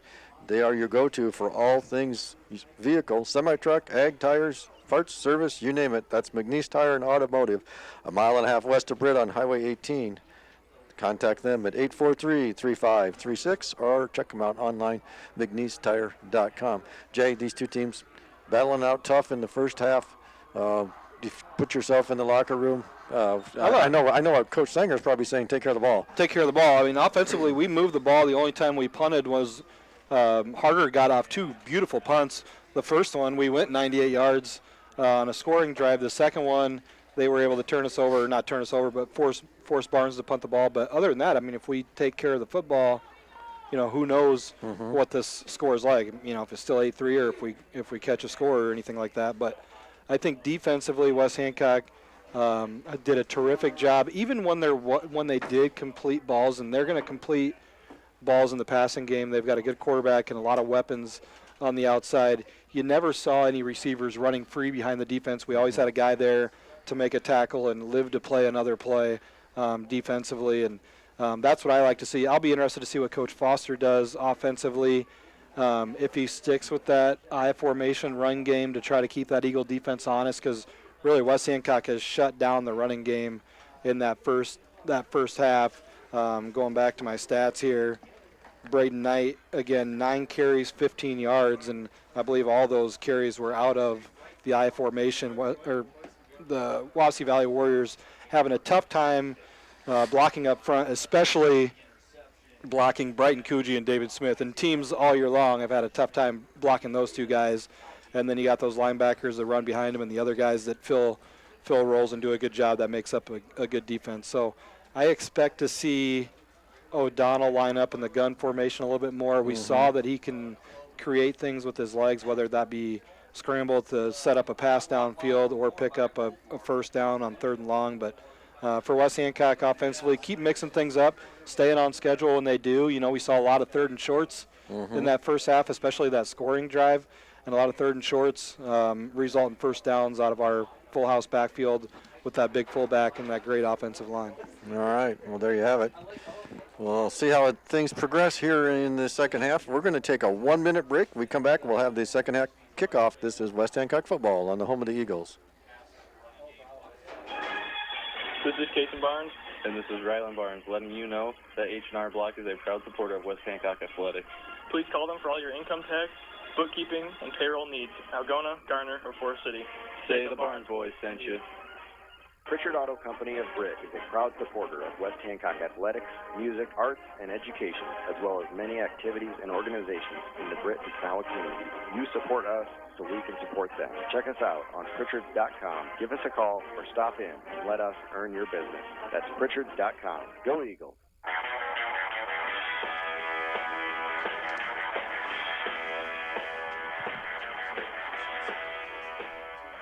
All right, welcome back. Set to kick off for the Warriors is number 22, Braden Knight. Deep for the Eagles are Kellen Smith and Jackson Peterson, both of them standing near their 5-yard line. Buckle up. It's going to be a fun second half, Kevin. 8-3, West Hancock leads, and we are underway. This one's kicked, and it's kicked to Kellen Smith at the 6. He takes it up over the 10, 15, 20, 25, and is brought down at about the 28-yard line. It'll be 1st and 10 for the Eagles. As we are underway here, Class A, second round playoff game, and the game opposite this one, North Lynn opening it up a little bit. Yeah, they now lead 28-7. I believe that's got to be halftime or near halftime. HMS now leads Hinton 14-13 at the half, and East Buchanan opening things up on Alvernet. They lead that one all of a sudden 36-14. 2 receivers left, Smith and Barnes, and Mitchell Smith will pull it down and run to his left, and he's got room to run. He's got first down yardage up to about the 41-yard line. 1st and 10, West Hancock. Eagles coming out and hitting on all cylinders to start the second half. Gain of 13. Mitchell being decisive there on that run. Picks up a big first down to open up the drive here in the second half. Again, West Hancock leads this one 8-3 thanks to a Mitchell Smith 3-yard touchdown run after a 98-yard drive. So 2 receivers to the right. Mitchell in the formation with, and we got a flag. Mitchell's in the secondary. Lots of room to run. And I believe this one's coming back.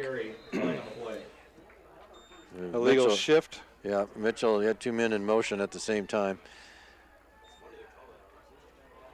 And so the Eagles, after a nice run into Warrior territory, will come back and have first down and 15. Hopefully we're safe up here as there's a lot of loud noises underneath us, and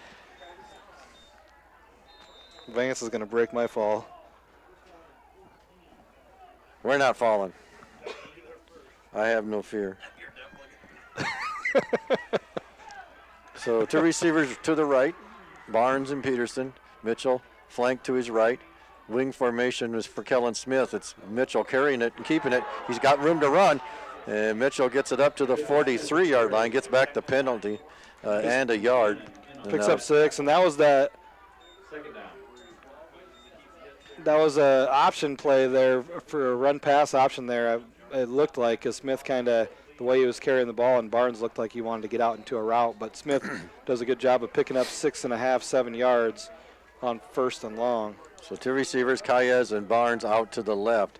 Mitchell flanked to his left by Zool, and he'll run to his left and look for a room. Now he cuts it back across the middle. He gets it up to the midfield stripe. Ooh, bad spot. Wow. Well, we'll see which one they go with. The guy on the far side gave a whoa. Why not go with the spot on the near side? Yeah, that's a terrible, terrible spot. They went with the ball back 3 yards. They went with the spot of the official that was on the far sideline rather than the guy closest. And that's a big play. Full house backfield for the Eagles, and it'll be Zool. Wow. Zool stopped, and that'll be 4th down. And the Eagles will have a decision to make here. When you got to believe that play call is based on where they think the spot of the football is going to be in the near side official here, Kevin. Right. He was 1.5 yards, 2 yards farther ahead. Yeah, it should have been where they spotted that football. So should have been 3rd and 1, and instead it was 3rd and about 4. I always thought they went with whoever the near side. Yeah. Whoever the sideline official closest to that hash where the play stopped. West Hancock going to go for it here on 4th down. Trips to the right, single to the left. Back to pass. And complete out to Barnes. 1st and 10. West Hancock. He's out of bounds in Wapsie Valley territory at the 45-yard line. That is a money throw on 4th and 3. You put it in the air and pick up 8 on the connection from Smith to Ryland Barnes. Ryland Barnes, 5th catch of the game, 67 yards. West Hancock keeps the drive alive. 1st and 10, 9:21 to go, 3rd quarter. West Hancock up to the line of scrimmage, wing to the left. They give it to Jackson Peterson. Jackson has the corner, and he's going to be pushed out of bounds just shy of the 40, the way it looks, about the 41. Peterson trying to get the edge there, and Wapsie doing a good job of stringing things out, but Peterson's still able to pick up 3 yards.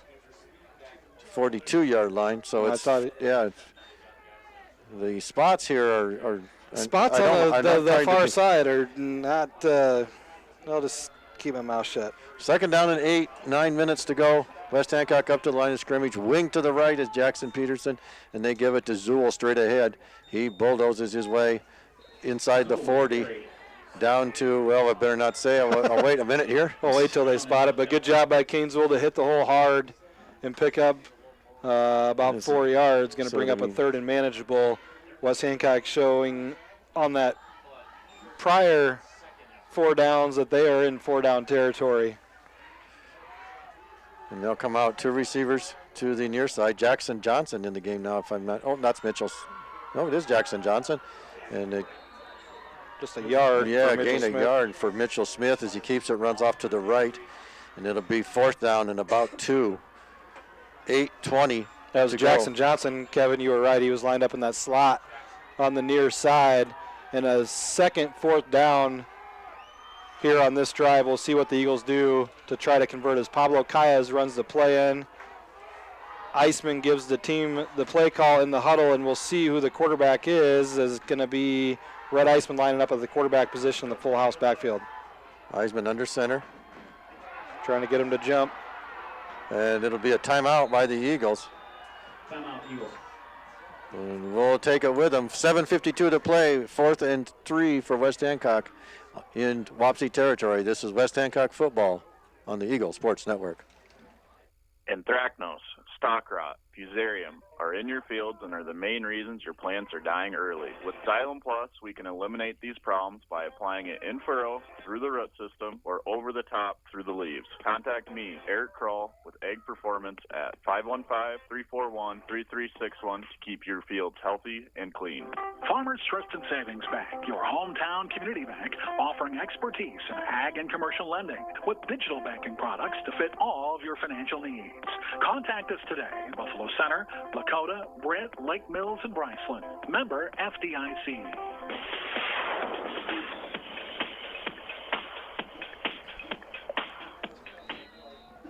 All right, welcome back. 7:52 to go, 3rd period.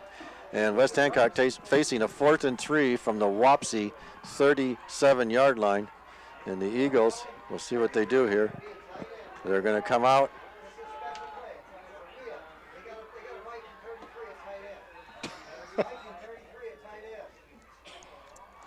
As Mitchell Smith will relay the play to his teammates, and they'll come up to the line of scrimmage. I can assure the other coaching staff that's talking right now up in the press box, but that is not going to happen. So 2 receivers left, and it'll be Mitchell Smith running out to the right. And Mitchell is got the first down. I'm not even going to say. Yeah, it's hard. Yeah. It's going to be close. It's going to be really, really close. They're going to, yep. White Hat is saying first down, let's move the chains. West Hancock.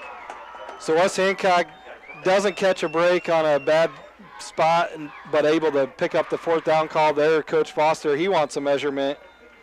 And now they're going to say, they are going to measure it. He indicated to move. And now they're actually going to measure it. The White Hat official, the referee in charge, indicated a first down. Yeah, so we'll see.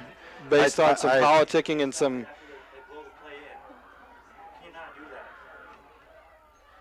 And it is going to be a first down. The point is mute because it's a first down for the Eagles with 7:44 to go. We talked about in that first half, high tension, high anxiety game, and we're not out there with the crowd, but you can just feel it with every play call. And the air is electric. When you are looking to see where they're spotting footballs and things like that, football is a game of inches, and the Eagles pick up a first down on another 4th down conversion, their second 4th down conversion this drive. So now they come out 2-by-2 with Mitchell Smith under center, and they give it to Zool straight ahead. He spins out of a tackle and takes it up to the 30-yard line. And then actually to 31-yard line. So to bring up 2nd down and 7. Every yard is earned in this one against these 2 terrific defenses. Well coached, well disciplined, and a lot of highly skilled football players. The Eagles come out wing to the left, and they're going to give it to Zool. Big hole. He's into the secondary quick. He's got first down yardage to the 22-yard line. They put Mitchell Smith wide left in a wing to the left, and then they give it to Kale, and he gets the first down for the Eagles. So 1st and 10, 6:50 to play, 3rd quarter. Eagles come out. Now Mitchell's wide right, red under center, wing to the right. They give it to Zool once again, and he takes it inside the 20 to the 19. A 3-yard gain. 2nd down and 7 for the Eagles. 6.5 to play now, 3rd quarter. Eagles doing a good job of just mixing things up formationally and hitting the Warrior defenses from different angles and different players, primarily Kale Zool and Mitchell Smith here on this drive. But again, it all goes back to that offensive line doing work at the line of scrimmage. And the Eagles come out now, same formation, and give it to Zool. Straight ahead to the 17. Just got tripped up. 3rd down and 5 for West Hancock. 6 minutes to play. They lead 8-3. And on the move, Kellen Smith will bring the play in. 3rd and 5, and I would believe West Hancock in 4-down territory unless old Golden Fit Armstrong wants to make an appearance out on the field. So 2 receivers left. Mitchell in the gun, flanked to the right with Kale Zool. And Mitchell will pull it down, run to his right, and he gets stuffed right at the 15-yard line. Big play there that time by Hunter Kane, knifing in, submarine Smith in the backfield, and really Smith just able to get back to the line of scrimmage. Eagles will face their 3rd 4th down attempt of this drive, as it'll be a 4th and a long 3 yards. Eagles need to get to about the 12.5-yard line to move the chains. And they'll come out with a wing to the right. Smith under center. And Smith back to pass. Got time. Now he's under pressure. Fires it out there. Wide open. Jackson Johnson. Touchdown. West Hancock. Jackson Johnson in from 15 yards out. One heck of a play call by Coach Eisman and company, that offensive staff. And talk about great execution as Smith rolls out to his right side. The Eagles flood Barnes over on that side. All the attention of the secondary goes that way, and they sneak Jackson Johnson out the back door, and he scores to give the Eagles a 14-3 lead with just under 5 minutes to go here in the 3rd quarter. Huge play Smith to Johnson on the touchdown. So the Eagles will come out and go for 2 with trips to the 2 to the left, wing to the right. And it'll be Smith pulling it down, running to the right, and he is in for the 2-point conversion. It's West Hancock 16, Wapsie Valley Warriors 3, 4:55 to play in the third quarter in Class A second round action. Waldorf University in Forest City. With scholarships available up to full tuition, athletics, fine arts, and over 35 clubs and organizations, you'll have the opportunity to find your passion while getting a world-class education. On campus or online, find support from a community that makes you feel at home. Find out more today at waldorf.edu. With 3 convenient locations in Mason City, Belmont, and Britt, Doctors Eric Barnes, Dan Garman, Katie Odland, and Cole Blodgett specialize in general preventative treatment as well as orthodontics, sleep apnea treatment, and all other cosmetic services to not only help you love your smile, but to provide overall health and wellness. The Dental Center of North Iowa, where patients become family. Summit House Retirement Community is the place to be. Worry-free maintenance, spacious, affordable apartments with a beautifully landscaped courtyard. Call Terry Tweedy at 843-3333. Summit House in Britt, where the fun never ends.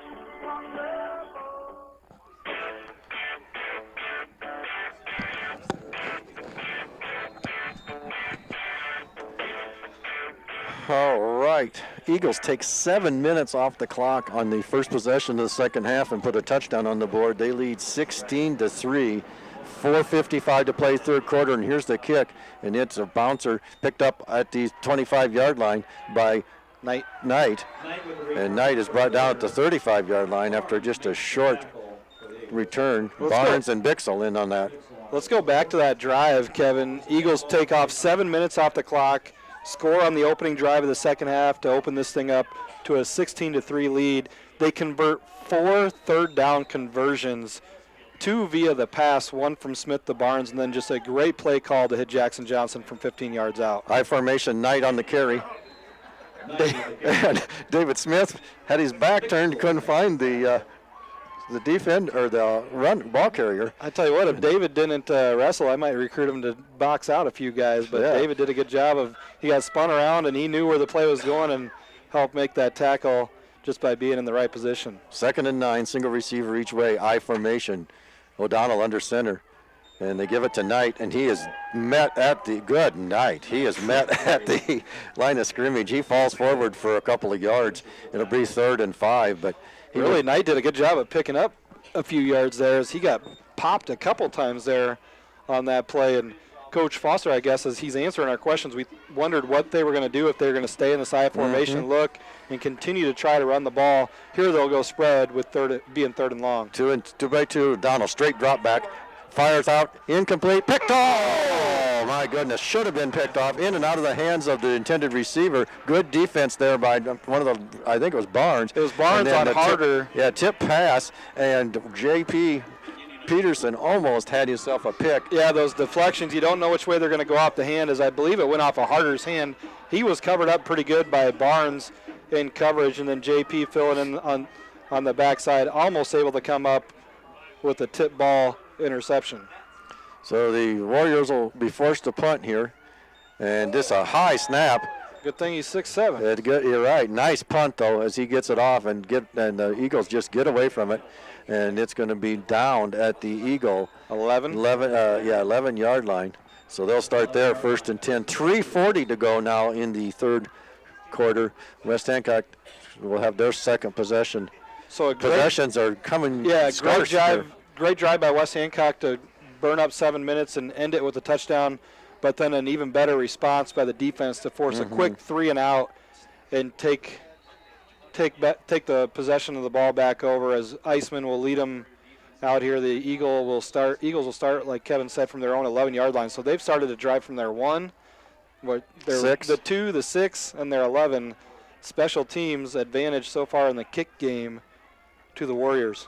So single receiver, wide right, that's Mitchell Smith, and they'll give it to Zool straight ahead, chugs and pushes up to about the 13, gain of a couple. 3.5 to play, third quarter. That time Zool ran a little bit more a little bit wider attack there as he went off tackle. And the defense of the Warriors, big number 72. That's Yeager. Yeager, a senior defensive end, 6'3", 190. Again, these Warriors, a lot of seniors on this team making impacts this season for this really good football team. So it's going to be wing to the left now for Eisman and company, and it will be Jackson Peterson off the left side. And he's going to get up to near the 15-yard line, just shy. That'll bring up third down. And Harder comes in, makes the tackle. One thing, this Wapsie defense, and seeing it in person now, but they really reminded me a lot of us defensively on film. Just a lot of guys running to the football, gang tacklers. Anytime you can get a defense to buy in and do that, you're not going to give up a lot of big plays that way. You're going to end up having a really good football team and a really good defense, and the Warriors have proved that here through just about 3 quarters. 3rd and 7, 2:20 to play. And Mitchell Smith will be in gun formation, bunched to the right for the Eagles. Oh, no, pass. And Mitchell's got a man. He's fired it out here. It's intended for Kellen Smith, in and out of his hands. He had it, and then when he fell to the ground, he was unable to hang on to it. Dawson Schmidt made a great play defensively as he was beat, but able to get a hand in there right as Smith was trying to corral that football in. Really a great ball by Mitchell Smith. Kellen Smith, a terrific effort, but a great play by Dawson Schmidt to break that one up and force West Hancock to punt, as Zach Bukemo will come in, be the long snapper. And again, Rylan Barnes will set up deep to punt.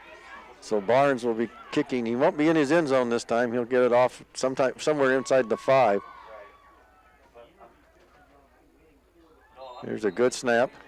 We've got whistles before the snap and a flag. What are we going to have? I think they may have got a little bit of a head start there, Kevin. And it will be offsides. That'll give the Eagles a 5-yard gain. They were kind of overloading that right side, the Eagle left side of that punt protection. So if you're West Hancock, make sure you're tight with your punt protection here, because it looked like they were trying to send a few guys on that Wapsie Valley right side and get after the punter there. And one thing, Kevin, looking over there, one guy that's over there on that side is the guy with the most length on the football field, Mason Harder, 6'7". So if you can scheme up something to get him free, he's long enough where he could get a hand on the football and make a big play. So the Eagles will try it again here. Nice snap. Good protection. Kick is up, and it's a good one. It's going to put Smith at the 41, and he dodges the would-be tackler and takes it. We'll see where they mark it. Should be about the 42-yard line, I believe. Like a little jitterbug back there. He's quick, got good short area quickness, and brings it back inside of Eagle territory as the Warriors are going to set up at the Eagle 42-yard line to start this drive. 1:57 to play in the 3rd quarter. And the Warriors, good field position to start the drive. Another test for that West Hancock defense is the Warriors will come out single receiver. O'Donnell will go under center, and he'll pitch it out here to Knight.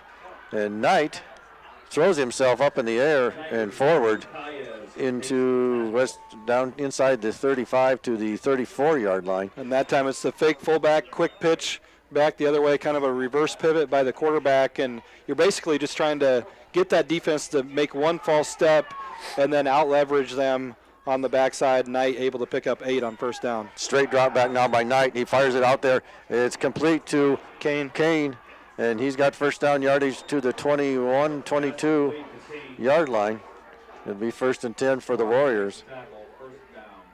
They are now on the move with 1:20 to play in the 3rd quarter. So 1st and 10 from the Eagle 21-yard line.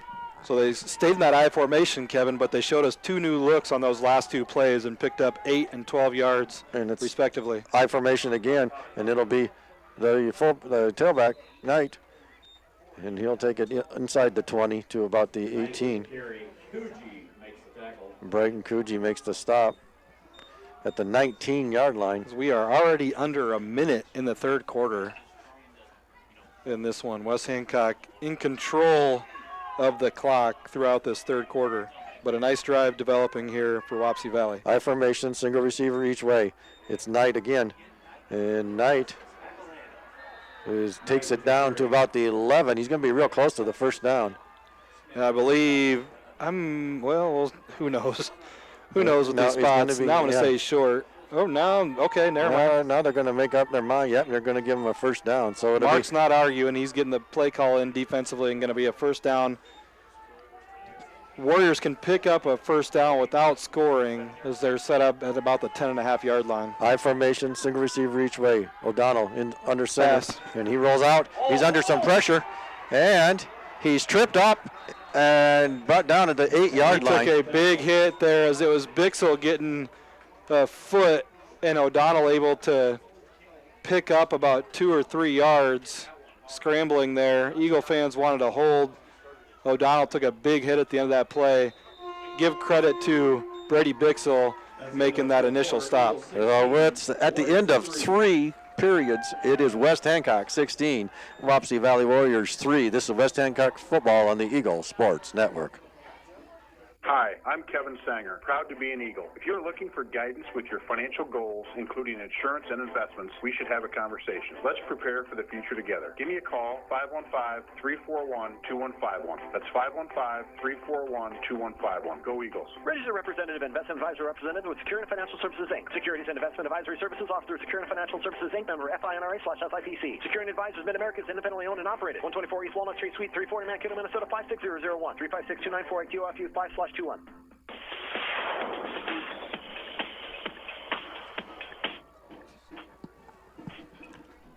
All right, welcome back. We are at the start of the fourth quarter here at Sanger Field. Hancock leads 16-3 over the Warriors of Wapsie Valley. And West Hancock chewing up a lot of time in that third quarter. Yeah, seven-minute drive to open up the second half. West Hancock, they typically, when they win the toss, they defer and like to take that second half kick, and you can't have it any better than that. As you go to the halftime break up 8-3, and then you punch one in on your first drive of the second half to get it to a 2-score margin right now, being up 16-3. But you feel like Wapsie Valley with this drive, it's almost must-score territory for them, and not in the field goal variety. They need to get this back into a 1-score game. Single receiver each way, O'Donnell under center.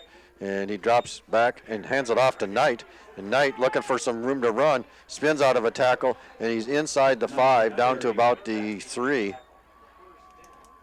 And they can get a first down, and it's going to be just inside the 1, I think, before they do it. So Coach Foster's done a good job of making adjustments in the run game as far as out of that I formation, getting Knight free, and he's running hard, Kevin. And again, Wapsie Valley can pick up a first down without scoring as it's 3rd and 2 from the West Hancock 3. And O'Donnell will give it to Kane, and he's stopped shy of the goal line. I think he might have the first down. It's going to be real close. CBS News special report. San Francisco Police Chief Bill Scott says that the attack at House Speaker Nancy Pelosi's home, which has left her husband Paul hospitalized. We are not.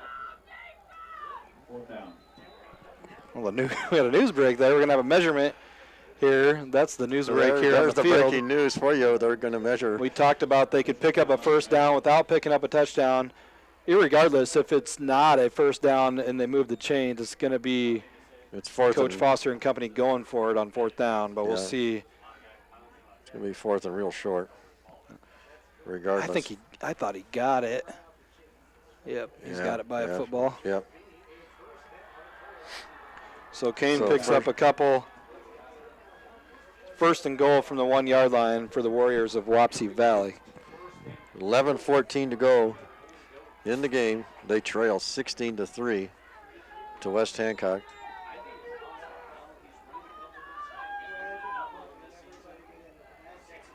And they'll come out of the huddle. Single receiver each way. O'Donnell will go under center. I see if we can make a big play in the backfield here. It'll be O'Donnell trying to keep it, and he's going nowhere. Now they're going to. Ball's out. The ball's out, so they have to blow it dead one way or another. I think they blew it dead, and they're going to say second down. I see an official holding up his hand. Stop short. Second down. So clock running, 10:40 and counting. Single receiver again each way. It's going to be that I formation. O'Donnell will go under center. Wouldn't be surprised if we see the same play. And this time it's going to be Kane, and he's going to be stretching it out for a touchdown. Kane able to submarine his way in, just needed to pick up about a quarter of a yard, able to stretch out, get the ball over the goal line, and the Warriors are on the board. 16-9, West Hancock leads this one, 10.5 minutes to go, and a really, really important extra point coming up right now. So 10:28 to play. Knight on to attempt the point after. Low snap, and it's up, and it is no good. No wide good. Right, big extra point missed by the Warriors. So 10:28 to go. West Hancock retains the lead 16-9 over the Warriors of Wapsie Valley. This is West Hancock football on the Eagle Sports Network. Winter is around the corner. Is your car or truck ready? Trolson Auto Parts in Britt is your local Napa Auto Parts store and Napa Auto Care Center. For all your auto parts or vehicle repair needs, contact Dan at Trolson Auto in Britt. Trolson's is also your local authorized dealer for Snowdog snowplows. Stop in or contact Dan at 641-843-3865 for all your automotive needs. Go Eagles. Give your home a new look from Instep Flooring of Kanawha. They sell and install top brands of carpet, ceramic, hardwood, laminate, and luxury vinyl materials for your home or business. Support local and visit Instep Flooring today in Kanawha or call 641-762-3688. Hi, this is Jared Wingert with Mojo Productions. All of us here at Mojo Productions would like to wish the Eagles good luck. Please consider our DJ services for your upcoming event. Give me a call at 515-408-1074 or find Mojo Productions on Facebook.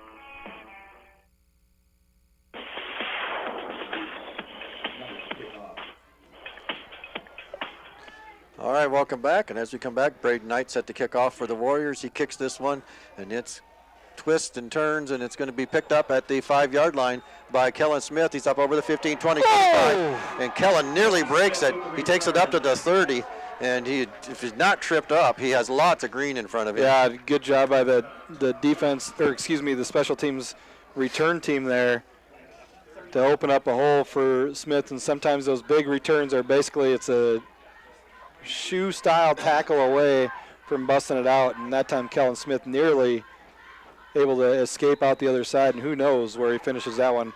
What I'd like to see here, Kevin, is another one of those 7-minute touchdown drives here. That'd be a recipe for success and a recipe for a W in this one. Trips right, single receiver left.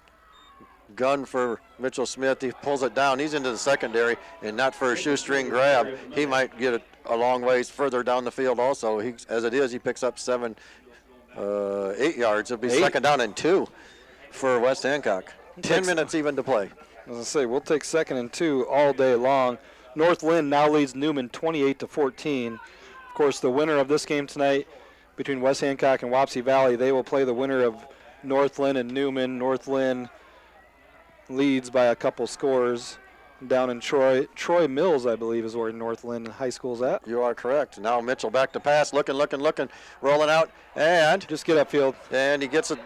He'll lose a few yards as he gets dropped at the 35-yard line, and that'll be 3rd down and 5. As Mitchell had nobody to throw the ball to and tries to escape. He's trying to hit Barnes on a double move here on the near side, and they rolled a safety over top of Barnes, and he was covered up. Good coverage by the secondary of the Warriors, and they come up with a big sack, going to bring up a 3rd and 5 for Mitchell Smith and company. And they'll come out. 2 receivers left. Zool flanking to the left. And it'll be Mitchell keeping it, putting his head down. He'll be dropped at the 39-yard line. He's going to be just short. It'll be 4th and a yard. Big decision here for Coach Sanger on if he wants to go for it. And then if he does give the go-ahead, what do Coach Eisman and Coach Johnson draw up to try to pick up a 1st down on 4th and short? As Kayas brings the play in. I think you're going to keep it in Mitchell Smith's hands, Mitchell Smith or Cale Zool, and try to pick up a half yard. So 4th and a yard to go. West Hancock will come out. 2 receivers right. Smith flanked on the right. Mitchell will keep it. He'll run it to the right. He's going to have 1st down yardage as he takes it up to the 41. He needed to get to 40. He needed the 40. He got at least 40 and a half, so we'll move the chains. West Hancock keeps the drive alive. Another fourth down conversion. Their fourth of the second half alone, Kevin. 8:20 to play. And that one from inside your own 40-yard line. Coach Sanger dialing it up, confident in the ability of Mitchell Smith, but probably more confident in that offensive line of his. Trips to the right now for Mitchell. Single receiver left. That's Barnes. And it'll be Mitchell again running straight ahead. You'll get a couple. And it'll be up to the 42-yard line. That'll be a gain of about 2.5 yards. Just under 8 to play. Smith's 20th carry of the night brings up a 2nd and long for West Hancock as they get behind the chains a little bit here on this one. And Pablo Calles runs about halfway out, turns around, goes back. Might have been a change of heart there by Coach Eisman. Or he said, Coach, I forgot. What's the play call again? Yeah, there you go. And the Eagles will come out, wing to the left. And it'll be Cale's. Big one. Cale's got first down yardage to the Wapsie Valley 41-yard line. Huge play by Cale Zool. Eagles hitting him with some uppercuts with Mitchell Smith in the gun formation. Then they sneak Cale Zool out of the full house backfield, and he picks up 18 on 2nd and long. Big run by Cale Zool. And the wings to the left for West Hancock. And it'll be Zool taking it up to the 40-yard line, gain of just a yard there. Eagles weren't quite sure. That's a formation. I don't think they were really in formation they wanted to be when the ball was snapped. And that's one thing there, if you're Red Iceman, that is the quarterback, is make sure your get set, especially if you have enough time if the play clock is in your favor. Take your time, make sure everybody's set and on the same page. Kellen Smith brings the play call in. So 2nd and 9, 6.5 minutes to play in the game. And it'll be Rhett Eisman going under center. And he'll pitch it over to Kellen Smith, and Kellen's going to get a couple yards. Maybe a yard, if that, for Kellen Smith on the quick pitch play. So 3rd and 8 for West Hancock with 6:15 to play. I've only seen that a couple times this year. That's West Hancock, just a quick pitch out to the back here, trying to out-leverage the defense as quick as you can. And it was Mason Harder again, that defensive end. He's done it offensively, defensively, and on special teams as the punter. Did a good job of forcing things wider than they wanted it to be and letting his teammates rally to the football. So it's 2 receivers left now for Mitchell Smith in the gun. And Mitchell going to roll out back to pass. Got time. It's wide open as Barnes. And Barnes will have first down yardage. See where they oh my goodness. They're going to say he slipped out of bounds at the 32-yard line. Yeah. He's going to be short of the first down by about a half yard, I believe. Yeah, it looks like that's going to be close. 31 or 32. I thought the sticks look like they're at the 31, Kevin. I thought they were marking it at the 32, but we're going to measure. Yeah, we're going to measure this. It's going to be real close, Jay. 5:30. Barnes trying to get upfield there, and he stretched the ball out. Stretched it out as he was getting upfield. That's one of those plays where if you had replay, you'd want to challenge that spot. But we're not that extensive yet in high school football in small-town Iowa. But great play call again by the offensive coaching staff there, and a good ball by Smith. Going to bring up at least a 4th and really short if he didn't pick it up. Just short. It looks like he's going to be short. So it'll be 4th and short with 5:38 to play. And the Eagles will go for it here.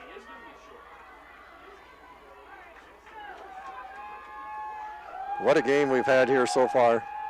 And it's going to be about the length of the football short. Maybe a little bit longer than that. And the Eagles. Will they go with Smith out of the gun formation, or do they go with Zool out of the full house backfield? We will see as the officials are waiting for the chains to get reset. So the Eagles we'll say they need the 31.25 yard line, Kevin, to pick up the first based on where that spot was. And yep, and now quickly Smith in at quarterback. And it's going to be Smith, and he'll have the first down. Another 4th down conversion, the 2nd of this drive, 5th of the second half. So the Eagles are in business, 5:36, and they'll set the chains and wind the clock as the Eagles look to take this. Yeah, now being in plus territory, Kevin, now you're at the point where stay on schedule as far as down and distance, but also try to make sure you're burning 15 to 20 seconds off the clock between plays as well, being at the Warrior 30-yard line. And Rhett Eisman will go under center as the Eagles come out. Nolan Vasky split out wide left, and they'll give it to Zool. Zool stutter steps and then chugs his way down just inside the 25. They're going to mark him right on the 25. A nice gain on 5 yards on first down. Yeah, that's what we talk about, staying ahead of the chains and staying on schedule. That time, I think that play was designed to go out wide, but Zool did a good job of seeing that door was closed off tackle there, and he gets upfield and picks up 5 on first down to make it 2nd and 5 from the 25 of the Warriors. 20 seconds on the play clock here. Jackson Johnson will bring the play call in to quarterback Rhett Eisman, and then we'll find out who's actually going to play quarterback when they line up here. It is going to be Rhett Eisman out of the wing tee. And they're going to have to hurry up. 5 seconds to go. Unbalanced left. They're going to give it to Zool, and Zool spins. Hold on to that football. Chugs, and he doesn't get much out of it, if any.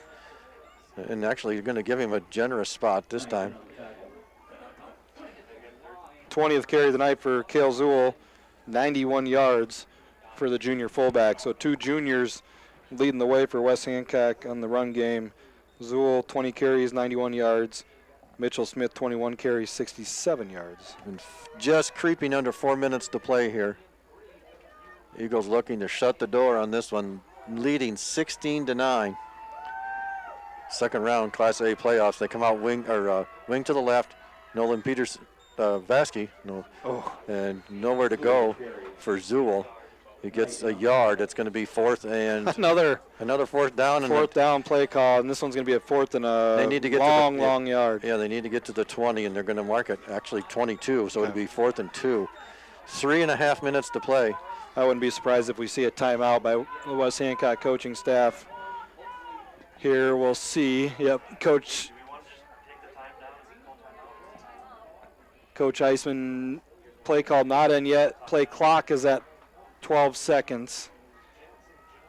Eisman still 3 in the huddle. minutes to go. 5 seconds on the play clock.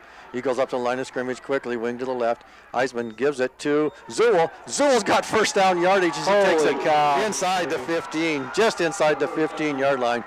Right side of that offensive line, Jake Wood, Ian Connor, and David Smith get a terrific push at the line of scrimmage. Offensive line is just coming up clutch, play after play, getting the push they need, and giving Zool the room to run and pick up another 4th down play call. So 1st and 10 for the Eagles, 2.5 minutes to play, and that first down just about closes the door on this one as they come out wing to the right. Eisman under center. They'll give it to Zool. Zool's going to push himself forward, get tackled, be dropped at the 11-yard line. And a nice gain on first down. You're at the point now, if you're West Hancock, that quarterback center exchange, make sure you're securing that and get it to your big fullback as he's running with some forward lean, Kevin, and falling forward, that time picking up 4 on first down. So the clock's going to wind under at least 1:45 to go in the game. Wapsie Valley with 3 timeouts. We'll see when they decide to use them. 3 timeouts, down just a score right now as the wing is to the right for the Eagles. They give it to Zool. Zool met in the backfield, and he is chugging his way, gets back to the line of scrimmage, and that's it. And there will be a timeout taken by the Warriors. We'll take the timeout with them. 1:42 to play. This is West Hancock football on the Eagle Sports Network. Congratulations, Eagles, on an outstanding season. Good luck in the postseason from your locally owned J. Hiscox State Farm team in Britt. Like a good neighbor, State Farm is there. Ask Jay how you can drive safe and save up to 50% off your car insurance. Call 843-3563 for a free quote today. Britt Food Center is our locally owned hometown grocery store featuring the best cuts of quality meats, fresh produce, deli, and bakery items. Check out our weekly specials at BrittFoodCenter.com. Jackie, myself, and our staff at Britt Food Center appreciate your support and wish our Eagles good luck.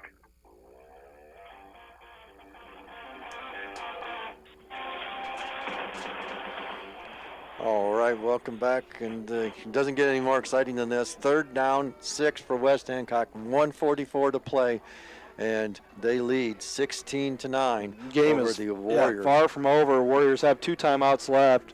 If they can get a stop here on this possession, they can give themselves some time to possibly tie it up. So 4 down territory for West Hancock here, though, and they need 6 yards. Brett Eisman will lead them out of the huddle. Jackson Peterson will be wing to the right. Mitchell Smith, look for him to lead block here. Nope, they're going to give it to him. Look at Mitchell Smith. He's going to pass it. He's going to pass it. Now he's going to pull it down and run again. And my goodness, he should have just kept running. Yeah, Mitch did a good job of realizing that there was nothing there. Barnes was covered up, and I believe it was Vasky on the headed towards the far corner goal post, far post, and both guys were covered up. Good play call, but again, 2 really well-coached, disciplined defenses, and that's a disciplined defense there when you see a halfback pass thrown at you. They're able to stay home and cover up the receiver. Is going to bring up another 4th down here for West Hancock. And really, you think about it, discipline also on offense to not throw that. And for Mitch not to just throw something up and try to make something happen that's not there. You know, you don't pick up the 1st down, but you do make them eat another timeout, right?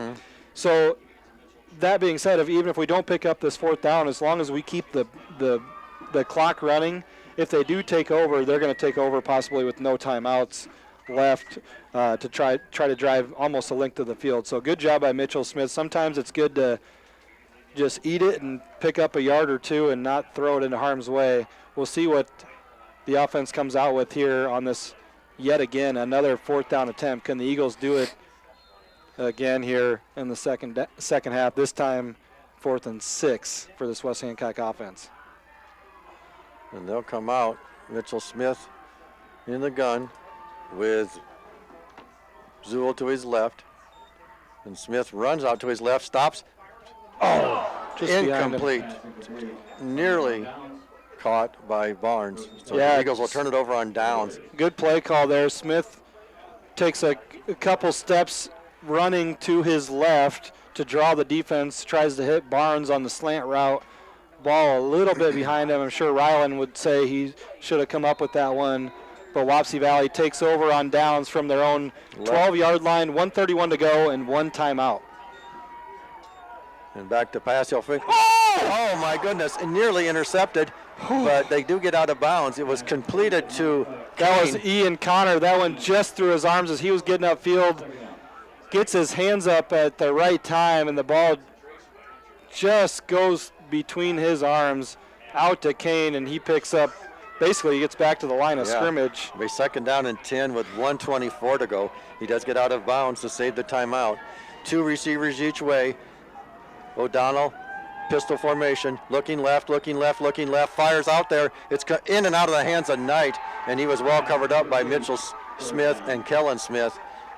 He would have not gotten very far, and that'll bring up 10. They're probably fortunate, Kevin, because they would have had to use that timeout more than likely. If he does come up with that catch, he would have been tackled inbounds and short of the sticks. Again, clock stops if they do pick up a 1st down. Wapsie Valley and Coach Foster with just 1 timeout left in this one. They need to go 88 yards in 1:20. And it'll be 2 receivers to the right, 1 to the left. O'Donnell looking out left. Now he's going to be, almost sacked in the end zone. And David Smith comes up, hits him as he throws. It's incomplete. No, that was not a catch. No. And I don't know how they're going to wind the clock. They say it's a catch. The clock runs. Now they're going to say timeout. They're going to talk about it. It's 4th down. He's short. He's short of the line to gain. They called it a catch. Now they're going to say incomplete. No, incomplete. So it'll be 4th and 10. 4th and 10 with 1:08 to go. And this will be the game right here on this one. If West Hancock can make the stop. They even if they pick it up, Kevin, it's 4th and 10. do not let guys run free they, behind you. Yeah, it should. The officials give them a yard just on the spot, so it's. And now we're talking about something else here, and they're going to be talking about the clock because they had the clock running because they said it was a catch. So the clock ran. So my guess is they're going to probably put 5 or 6 seconds back onto the clock.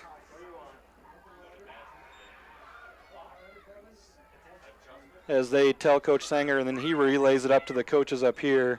And they're going to say 117. So 117. That play got off with 120. So you're telling me he scrambled around? Yeah. It was 120 on the play clock when that got off, and O'Donnell was scrambling for his life. So here we go. Oh well. 1:17 to play. 4th and 10 for the Warriors.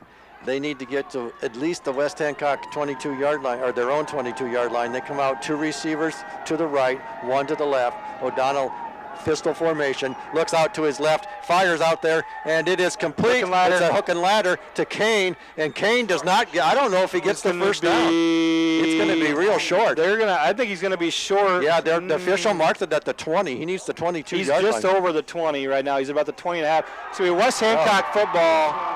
They'll take over on downs. And big stop by the Eagle defense there with 1:09 to play.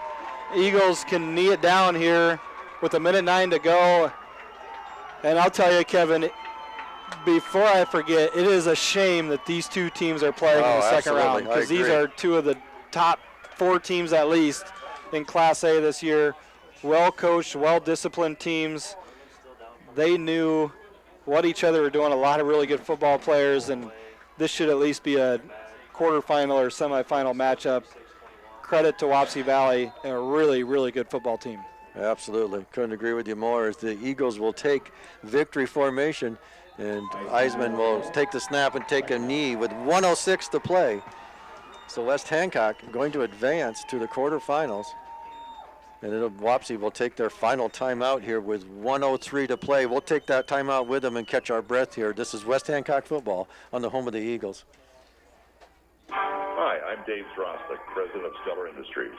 The employee owners of Stellar Industries reflect the values of small-town living: honesty, integrity, kindness, and caring. With locations in Garner, Kanawha, and Mason City, Stellar is a proud supporter of high school athletes from across the North Iowa area. Log on to StellarIndustries.com to learn more about Stellar and how you can become part of our family.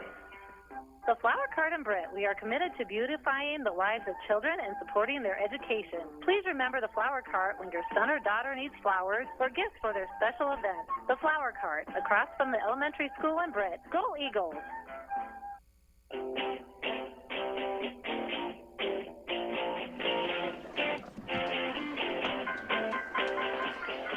All right. Thank you, Mel. The Eagles will take the 8:15 to the quarterfinals. I'll take a deep breath. As they will, 1:03 to play. Warriors out of timeouts now. Eagles can take a knee. One more time after this one, they'll take a knee. And that'll creep under a minute to go. They'll need one more knee down, and this one will be in the books. West Hancock will advance to the quarterfinals. But again, a shame that these two teams have to play in the second round, because Wapsie Valley is a very, very, very good football team. Yes, they are. Well coached, great team. They were well prepared for this second round game versus West Hancock, as the Eagles will come up one more time and take a knee. Iceman needs the ball. And that'll do it. That'll do it. So the Eagles will move on, likely facing the North Lynn. Yeah, North Lynn will get some scores here in the postgame show, but North Lynn was leading Newman 28-14. No matter who they play, it'll once again be here at historic Bob Sanger Field. West Hancock moves on to the quarterfinals, and they will try to punch their ticket next Friday night to the Dome yet again. So that's going to round it up here. The final score, West Hancock 16, Wapsie Valley Warriors 9.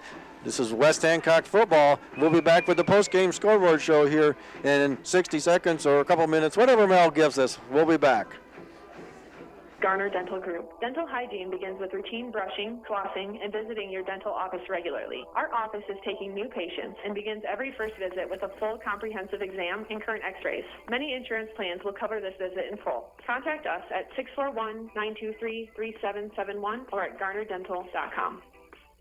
Swenson's Hardware in Britt is ready to help you do it best. In-store or online, 24/7 at swensons.doitbest.com. Lawn and garden, tools, automotive, home and hardware, building materials, electrical, plumbing, heating, plus Valspar paint and accessories. Free, fast delivery to our store. Swenson's Do It Best Hardware in Britt for over 40 years. Enter today to win one of two $500 shopping sprees in-store. Balcom and Grain Equipment has been in the grain handling business in Britt for over 55 years. Call Paul at 843-3734 today for more information on grain bins and Shivers drying equipment. Balcom and Grain Equipment in Britt, the grain drying specialist. Hi, I'm Josiah Eccles. I'm Dylan Eccles. I'm Caleb Eccles. And I'm Levi Eccles, and we are proud to have played football for Coach Sanger and the West Hancock Eagles. Stay warm at the football games with West Hancock apparel and outerwear from the Cobbler Shop in Britt. From all of us at the Cobbler Shop, go Eagles! Here we go.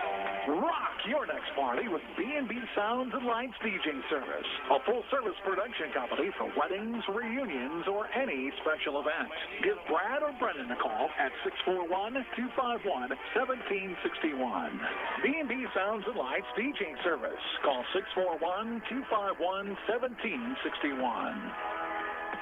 The Britt Bar and Grill is having the first annual Night of the Dead Halloween party Saturday, October 29th at Main Avenue. Come dressed in a costume for a chance to win cash prizes and gift certificates. Plus, enjoy live music from Mike and Charity. See our Facebook page for other upcoming comedy and live music events. Don't miss the action at the Britt Bar and Grill, downtown Britt. Go Eagles, defending state champs.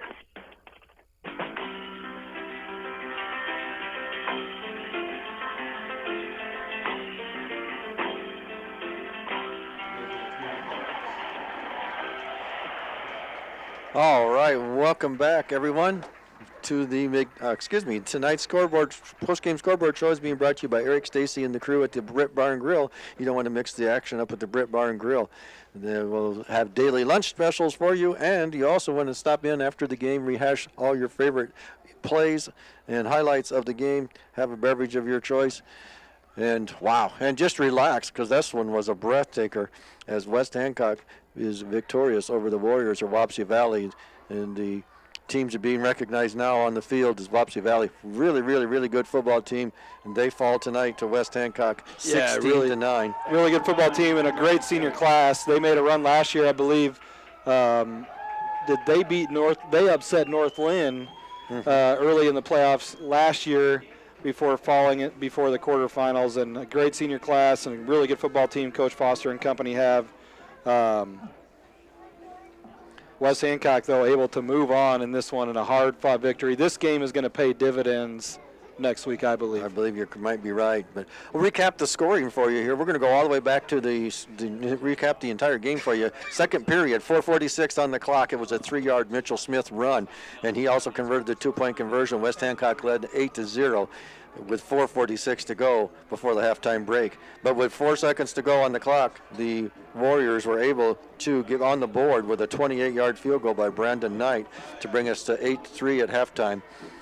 In the third period, West Hancock opens up the period with a 7-minute drive, starting on their own 11-yard line, if I'm not mistaken. And they take it in on Mitchell Smith's pass to Jackson Johnson. Mitchell Smith converted the 2-point conversion, put West Hancock up 16-3. And the Warriors able to get back on the board. 10:28 to go in the game. It was a 1-yard Hunter Kane run. The kick went wide right, and that brought us to 16-9. And the Eagles were able to hold on after that. Both teams trading blows, but neither able to find the end zone. And it brings us to our final score here. West Hancock 16 and the Wapsie Valley Warriors 9. Next week, West Hancock will play here at home again. Likely going to play the North Lynn Lynx, I believe. They are leading the Newman Catholic Knights 28-14 at last report. Yeah, that game was just the end of the third quarter. Our game went by quickly, especially that third quarter went by quickly, and Northland was leading that 28-14. One thing we had heard, Northland's quarterback last week, he was out, Tate Haugenberry, and heard he was out this week as well. He's a big weapon for Northland, but it looks like we'll host the Lynx of Northland here next week at Bob Sanger Field. But what a football game, Kevin, and West Hancock moves on, and I'll say it for a third time. It's a shame that these two teams had to play in the second round. Two really good football teams. Yeah. Other scores in Class A, again, stay tuned for the Radio Iowa Scoreboard Show coming up at 10 o'clock. A lot of these games are probably just getting into the fourth quarter, but HMS leads Hinton 30-13, Woodbury Central over Galen 35-7. That'll be an interesting matchup next week. HMS and Woodbury Central, Kevin, I expect to see a lot of points in that football game. Northland again leading Newman 28-14. That was the end of 3. East Buchanan was leading Albernet 36-21. Grundy Center all over Columbus 34-7. So that Columbus Junction storyline looks like it's going to come to an end here in round 2. As I think they had won a combined like 5 games in the last 5 years, but a really good story this year. AHSCW leads by a couple scores over Southwest Valley 21-7. Linville Sully leads Mount Air 36-14. That game was just starting in the fourth quarter. At last report, MFL Marmac, that's Coach Sanger's old territory, they lead Dike New Hartford 21-6. West Branch was leading Columbus Catholic 13-7. Pella Christian over South Hamilton 14-8. Waverly Shell Rock a couple scores up on Fort Madison 14-0. OABCIG leading Osage 20-16 in a tight one. Spirit Lake all over Clear Lake 28-0. Newell Fonda was trailing 7-0 against Don Bosco. Solon was leading West Delaware 7-0, and Humboldt was all over Hampton Dumont Cal. That was a first quarter score. They were up 20-0. Stat-wise in this one, first for the Warriors, West Hancock, we talked about it in the pregame. If West Hancock defensively could make Wapsie Valley one-dimensional and really take away that run game, we thought that it'd be tough for them to score and give us a really good chance to win this game, and they did. They held Wapsie Valley to just 68 yards on the ground. Braden Knight, 15 carries, 47 yards, most of those coming in the last couple drives for the Warriors. Kane had 5 carries for 10 yards, including a 1-yard touchdown. O'Donnell had 3 carries for 11 yards, and that was the rushing for Wapsie Valley. O'Donnell was 11 of 19 through the air, 99 yards. Leading receiver on the night for the Warriors was Knight, 3 catches, 38 yards. Kane had 4 catches for 23 yards, but West Hancock, again, even when there was some completions, that were 10 yards deep in the, secondary, there was never anybody running free in the secondary and running behind the secondary. So good job by that West Hancock secondary, and especially that front 7. Linebackers, Smith and Bixel on blitz, getting pressure on the quarterback, and then David Smith, Brighton Coogee, Douglas, all those guys, Ian Connor getting pressure on the quarterback and making things uncomfortable for O'Donnell. And the Eagles recorded a sack tonight. Bill Frito, the winner of the sack contest, the Britt Food Center sack contest. And if you want to be a winner like Bill, you want to get into the Britt Food Center between 8 and 4:30 each Friday during the football season, or game day, I should say, and sign yourself up for the Britt Food Center sack of the game. If your name is drawn and the Eagles record a quarterback sack in that night's game, you could be the winner of a sack of groceries. Compliments of the Britt Food Center. That Britt Food Center is locally owned and a very proud supporter of all things West Hancock. We're going to take one quick break here. We come back, we'll have our State Farm Player of the Game. State Farm Player of the Game. Once again, you're listening to the Britt Barn Grill post-game scoreboard show on the home of the Eagles. Count on First State Bank of Britt and Woden to put your community first. We partner with your clubs, we cheer with you at the games, we make decisions right at home to help keep you financially strong. And with advanced online and mobile options, banking has never been easier. Good luck, Eagles, from First State Bank of Britt and Woden, member FDIC, equal housing lender. Ewing Funeral Home and Monument Company has been serving the families of North Iowa for decades. We're available 24 hours a day, 7 days a week to help in any way we can. Please feel free to call us at one of our funeral homes or visit our website at ewingfh.com. Ewing Funeral Home and Monument Company at Britt, Kanawha, Clarion, Belmont, and Ouse. Hi, I'm Brent McNeese. McNeese Tire and Automotive in Britt. Big or small jobs, we do it all. Tires, oil changes, and other vehicle maintenance, inspections, brakes, even transmission and engine work. And with 24-hour roadside service service calls, count on our McNeese Tire family to be there for your child when it matters most. McNeese Tire, a mile and a half west of Britt on Highway 18. Call 843-3536 or visit us on Facebook.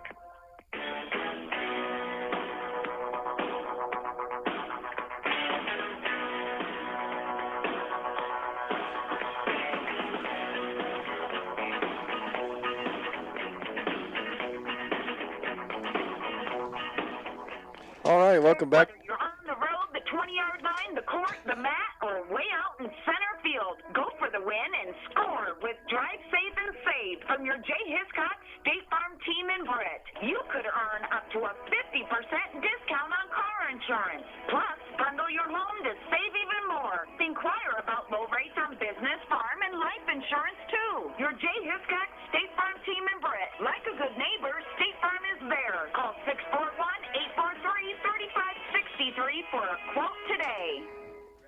All right, welcome back. And tonight's player of the game is being brought to you by J. Hiscox State Farm Insurance Agency. State Farm provides insurance and financial solutions for your lifetime. Like a good neighbor, State Farm and J. Hiscox are there. Contact Jay and his team today at 641-843-3563 or visit them in downtown Britt. Or check them out online, jhiscox.com. If you can't get a hold of Jay, give me a call. I'll get you in touch with him. I got his number. But, Jay, great game tonight. Yeah, great football game, terrific team, and we are, like I say, we are lucky that KOW and Koloff family and K-Ham let us do this. But we're even luckier. It makes it easy when you got a great product on the field, and Dan Kroll just texted me our 7th straight playoff win that ties a school record.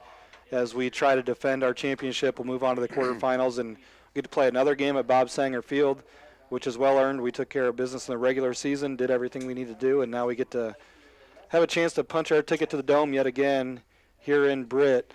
State Farm player of the game, first off, I want to give a shout-out and an honorable mention player of the game to the offensive line. Jake Wood, Ian Connor, Eric Martinez, David Smith, and Brighton Coogee. I know we didn't run for any records as far as total offense or anything, but anytime we needed a big play on a 4th down or a 4th and short, we were picking it up, and it was because the line of scrimmage was moving in the right direction for West Hancock, and it's that offensive line getting it done. They were terrific, especially in the second half. We picked up 6 4th down conversions in the second half. But I'm going to give the player of the game. He had 1 catch tonight, but it was the biggest play of the game. Jackson Johnson, a 15-yard touchdown catch from Mitchell Smith. A great play call by the offensive coaching staff, Kevin Eisman and company. Great play call at the right time. Mitchell Smith hits Jackson Johnson from 15 yards out for the go-ahead decisive touchdown in this one. And, you know, credit Jackson. Senior year, he got hurt. I believe it was the Lake Mills game. He missed a few games, and it was kind of one of those nagging injuries where they really didn't know what was going on. But he kept sticking it out, and eventually able to get himself healthy enough to make an impact on this football team again. And no bigger impact than tonight on a beautifully designed play call and great execution. So congratulations, Jackson Johnson, as our State Farm player of the game. All right. Well, yes, congratulations, Jackson. Nice job tonight. West Hancock prevails here at Sanger Field 16-9. They will move on next week, next Friday night. We will have all the action for you right here, I believe, from Sanger Field, and we'll bring it to you over the airwaves on KHAM. We will be here to bring you all the action. We want to encourage you to try to get out and support your Eagles, but if you can't, we'll bring it to you. Once again, the final score 16-9. And West Hancock prevails. I want to thank Mel back at the studio, Jenna on the camera. For Jay Hiscox, I am Kevin Wilson, and drive safely going home. We'll see you next week.